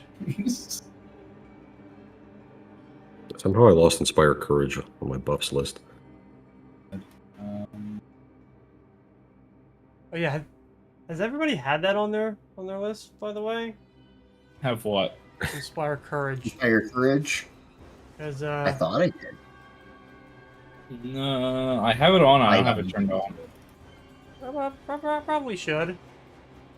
Yeah, if I ever say Would you I'm good? doing Inspired Courage, Oh, I I should have it. probably Yeah. add it, make it active. Yeah, I've got it. I've noticed. I mean, I get it. There's a lot to keep track of, but people tend to forget, and it could be one of those things that makes or breaks a roll. I just want to make sure we're hitting all our hits. Yep. It also applies to Charm and Fear effects. Oh, does it? I didn't even know that actually. Yes. Morale bonus on saves versus Charm and Fear effects, and a competence bonus on attack rolls and weapon damage rolls. Oh, there we go. So it technically applies to spell attack rolls, but not spell damage rolls as well. Unless it's a ray somehow. Vic, you're gonna take another 7 as he stabs you, and then the second one just clatters uselessly off your body, and that's his turn. Sven, you are up. Everybody Okay. has The enemy. Inspire Courage now. Uh huh. You said 6 damage. 7. 7. Do I hit him? First one definitely hits, that's for sure. Is that with the... That's my turn. It is. It's not what... I assume you meant to do non-lethal. Yes. Sorry. Do I also take the penalty if it's with the bludgeoning? Yes. Oh. Unless a weapon explicitly says it's non-lethal. It is lethal. Then I guess that's a 28 instead. Oh, okay.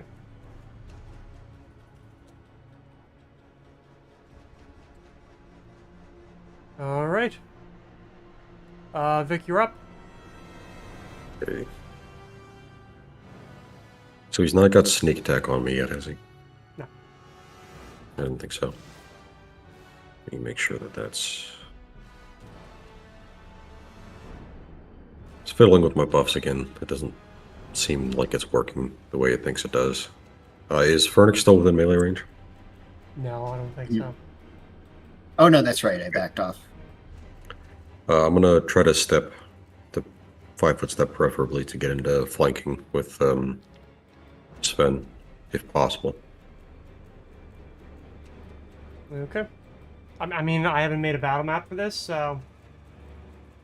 Although just we are assume. fighting around an well, I guess she's not dead, so she's not a corpse, but... This is really weird. Either way, go ahead. I think this Yep. should be... Yeah, that one thankfully does it. Second one would have missed. Alright, you managed to to clock him again. And he goes down. Sprawling out on the floor. Which will bring our combat to an end. I am gonna run over and give Vic another egg for that.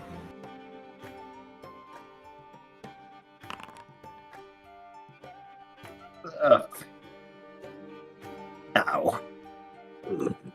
Yes, we're gonna be enjoying that one for a while, I imagine. Well, if you couldn't tell, he was dominated. He didn't have his wits about him. I see. Jesus. Well, Well, yeah, I'll probably get him tied up. Are the plants still doing their thing? Technically, We've just been yes, breathing in the poison but you this whole were- time. It's not a poison, it's a soporific pollen, so it would have made you sleep, but you managed to all save on it, so you're immune to it for 24 hours. Oh, okay. You want to roll each 3 more times to do a 1 per plant, but the DC's 14. Well, no, I guess I raised it to 16, but I think everyone here should hit a 16. Maybe. Either way. Sometimes. Yeah. most of the I time. mean, whenever you're rolling 3 times, one of them's gonna be rough. Technically 4, but I meant 3 more times. But yeah, either way, I'm not worried about it for now. So he goes down, lying next to his former, hopefully future employer, who lies on the ground as well. The plants by now have stopped trying to shed their pollen, and thankfully, because one of the windows was open, a lot of it begins to drift out. How is Madam Carrington? I'll bend down and look over. Are they wounded across the body, or is it It Mhm, looks right, much skin. like Melania. Now, Jesus Christ, I'm losing my fucking mind. Wait, which album Hell are you yeah. or something?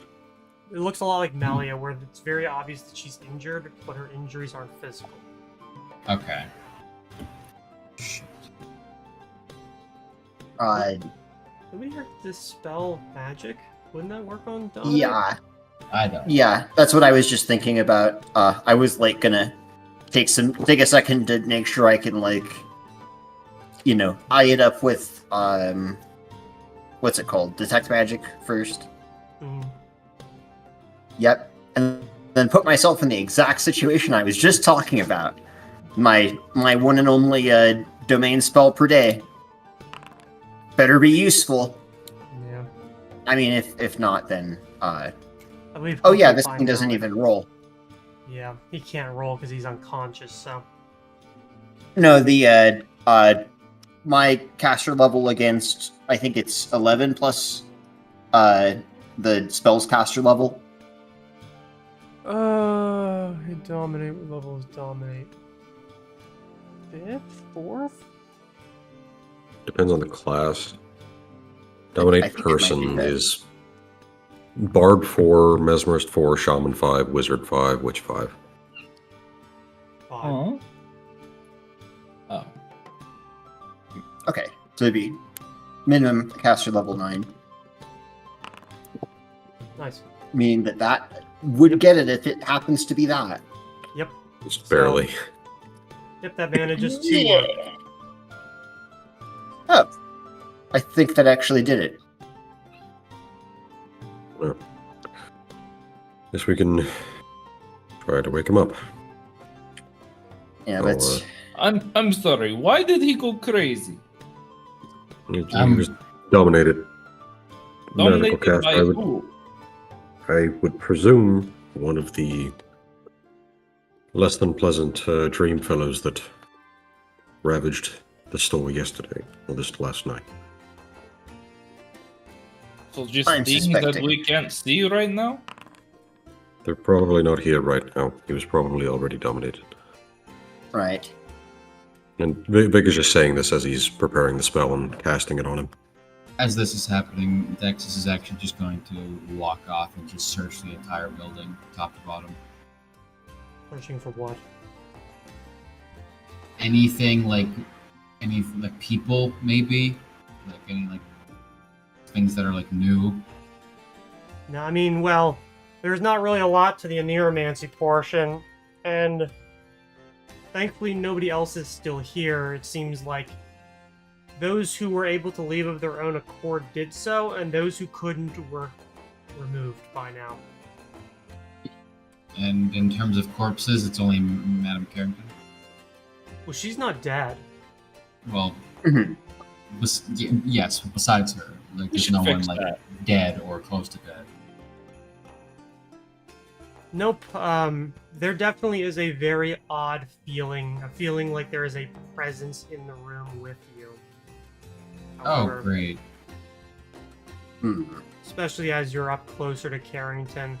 Perhaps the misery that Holville exuded mixed with the direness of the situation probably covered a lot of it up. Now that the adrenaline is beginning to abate, that is becoming more obvious. Sven, it kind of feels like it did with that thing last night, but in here now, I agree. Is there any fucking way we can get to it? Get to it, probably not. See it, more likely. Although I'm not sure. Strike at it? Although I'm not sure if anybody here has anything like see invisibility or see etherealness or something like that. So I sure will don't. cast Detect Thoughts. See if I notice any other presences in the room. it's You a know, good. I should have gotten a potion of detect invisibility. It's a good potion to have. Mhm. I'm wishing that I had prepared detect invisibility. Or invisibility purge, that's the one.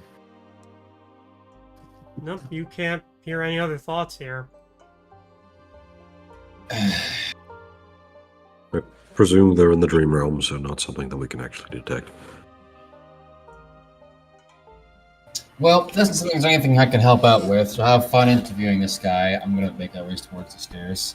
Meanwhile, I'm gonna go track down Abigail. I'm sure she's alive somewhere.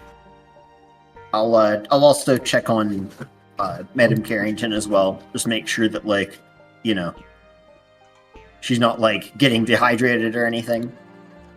Do what you Give will. me- I'll meet you at the Library of Thought, and with that, I'll just walk in. Fine. Give me both a medicine check and a knowledge arcana. All right, we got that heal and knowledge arcana. So 24, 26. Very good. Wait, we So- both had the same bonus for next to heal? Yes, Okay. I have a 1 rank in it. I rolled a heal. Holy shit. Too bad you can't actually heal this. Damn. It was just mostly Well, to it's gather more to, like- information. Yeah, You were definitely able to tell that Achi, like I said, is obviously not dead. With your knowledge arcana, you can definitely tell probably what is going on here. Because of how shallow her life is, how close to the edge of death she is at, she is probably... Let me look up the actual term. Astral projection? Or whatever it is.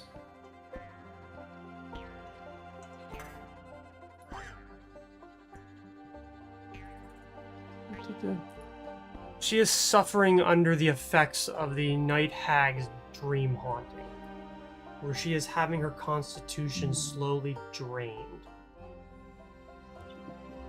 oh, That's really bad. She will lose 1 point of constitution per day, one of which has already happened until she dies.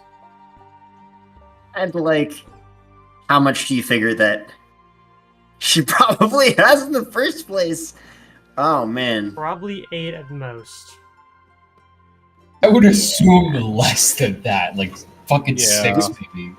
Yeah, you lose like 6 to all your physical ability scores at the biggest age category. Well, she's not old. She's like Oh. 45. Oh, really? She's I just thought she was like. No, she's functionally just She has basically what Stephen Hawking's had, where she's just slowly Okay. losing the ability to control her own body. I think I got confused because her hair was white. Yeah, no, she is. No, actually, it And- isn't. And her yeah. hair is black. Coal Yep. black. Well, there you go. That would do it. So yeah, no, she, while she definitely lacks the ability to control a lot of her body, That does not necessarily translate into a weak, like, constitution or her age. She's just, unfortunately, disabled. Well, this really sucks for her, but on the plus side, she might actually be okay, relatively. For now. It's within our power to do something about it anyway. They seem to be needing that ritual decoded faster and faster.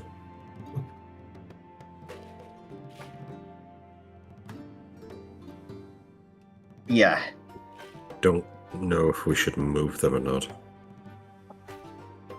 She's definitely going to need to be moved. Alright. If you think she's safe to move, then let's perhaps get them both out of here and somewhere out of Bridgefront. Oh, darn. I just thought about trying to get one of those, the wands for the wizard spell with the floating, circle thing. The floating disc would have been, like, the perfect thing. Copyrighted but I don't think we can floating use- disc. Yes. I don't think we can use that because it's copyrighted. Is it? I'm pretty sure There's some it's sort of, like, It is, yeah. beach sorcerers that use it. Just bleeping out the rest of whatever the name that started with T was that I said. Tannis's Something like that. Tannis's hovering plate.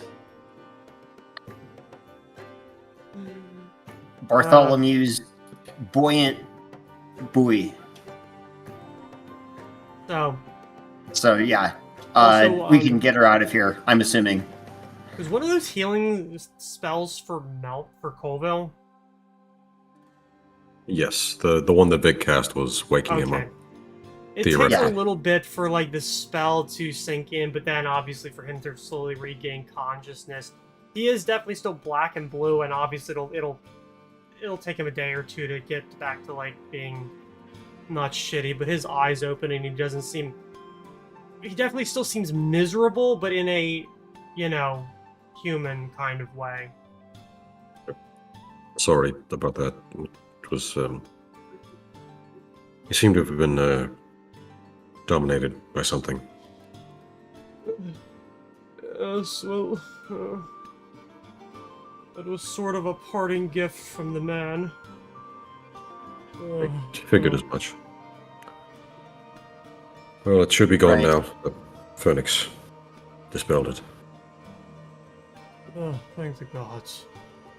His eyes, however, go to her, to Carrington, and says, "Please, gods, don't let this be our fate." We think she may have at least a few more days. If we can finish decoding the ritual and take care of things, we should be able to help her. Will only take hope. 4 more days. And I pray to gods, the gods that you succeed. Well, so are we. If it makes you feel better. Yes, so I'm not exactly proud of myself, but well, I don't know what I was going to do. Sven is cursing to himself Nothing under you his could breath, do.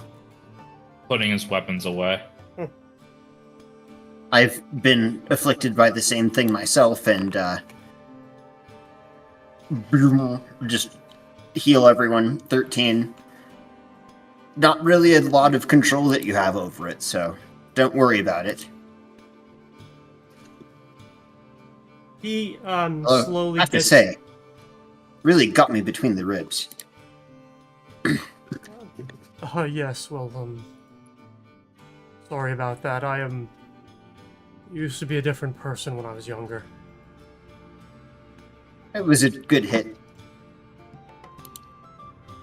He, kind of, crawls on his knees over to her and, picks her up to, put her back onto the fainting couch. And, moves her body until she seems to be in a more natural pose where if you were to glance at her, you might just assume she was asleep. we're thinking it might be best to move her out of Bridgefront, away from the source of the dream realm. He, like, sniffles and wipes his face again and just sort of nods without saying anything.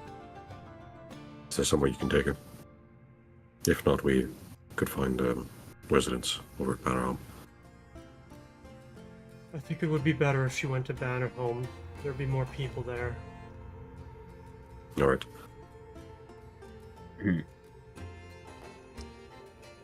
We can make that happen. Yes. Mostly to the rest of the group. I'll reach out to Cyrus. I'm sure he's fully aware of the situation and can get something set up for us.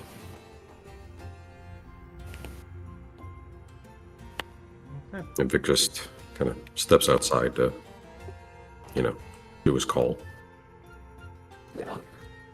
The response doesn't take long Yeah. to come back, and it is simply...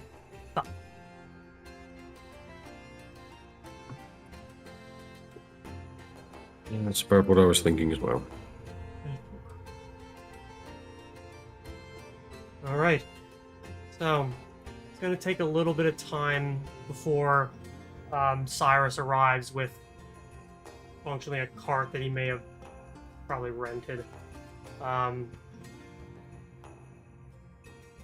The street definitely takes notice to a lot of this, and as they see Harrington being brought out, even in broad daylight, most of them withdraw into their houses and close their windows and doors, leaving not just like one street, but like every street in every direction that you're able to see pretty barren. They hunker down as if a hurricane is coming.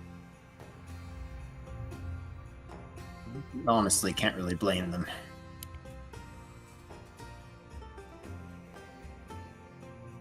Well,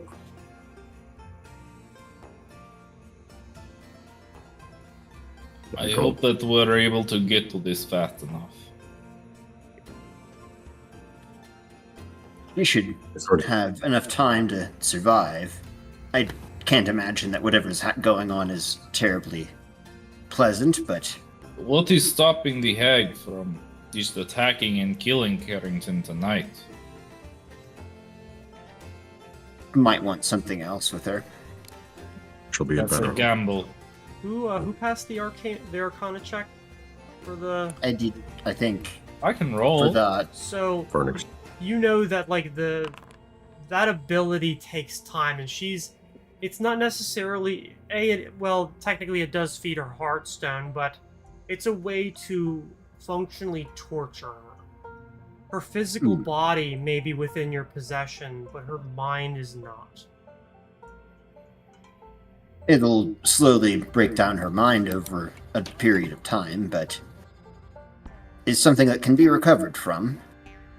Just usually takes about I'd say a week and a half for most cases.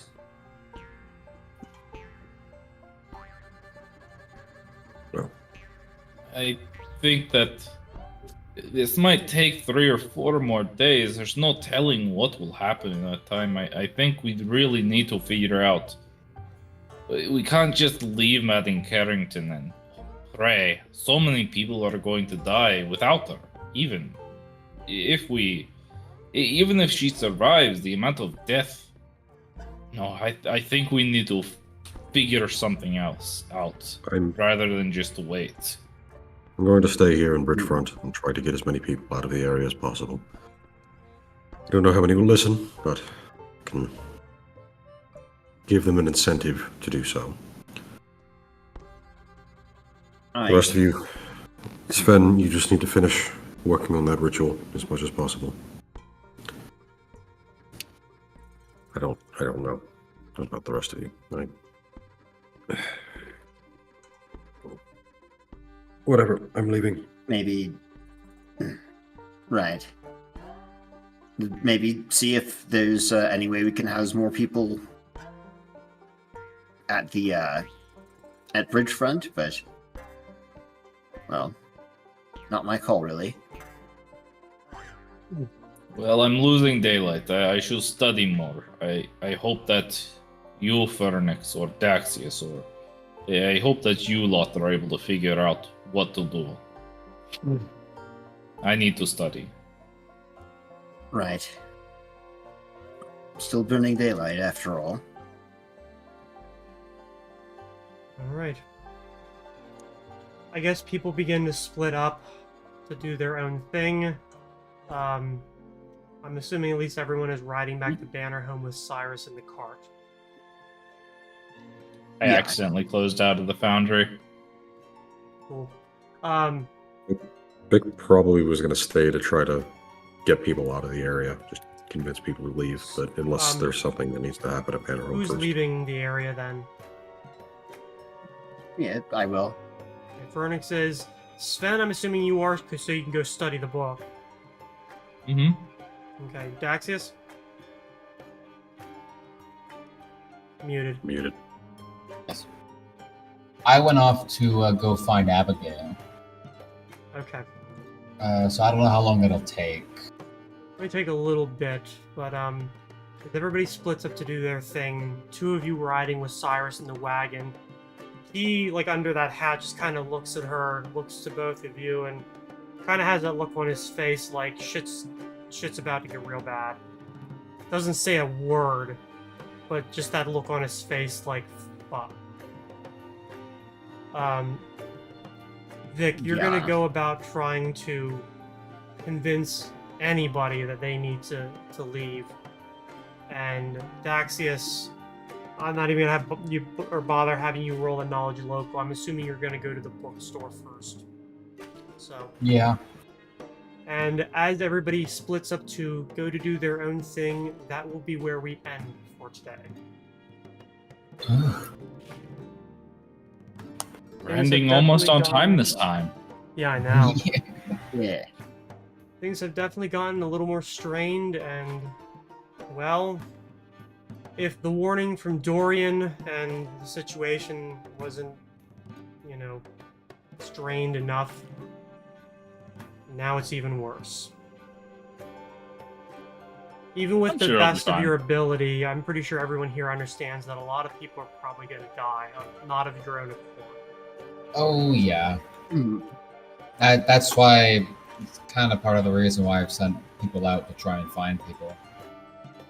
But it hasn't gone so well. Yeah. So, hopefully next week, spend some time, get closer to the actual ritual. Begin planning your incursion into Caligaro's dream realm. And hopefully, assuming everything goes relatively properly, put an end to his reign. But, we'll see. Thanks everybody for playing, and thanks everybody for watching. So catch us next time. I'm thinking possibly once we get to the end of this arc, we might take a somewhat of a break, either to give me the ability to not run, period, or to go over to Call of Cthulhu, where combat is not nearly as annoying in some ways. It still has its rules, but it's not as figuring out where positioning is and worrying about battle maps and things like that. So maybe that'll be of interest to some people. So tune in once we go to that. But until next week, catch us then. Good night. Bye. Later. Peace. Peace.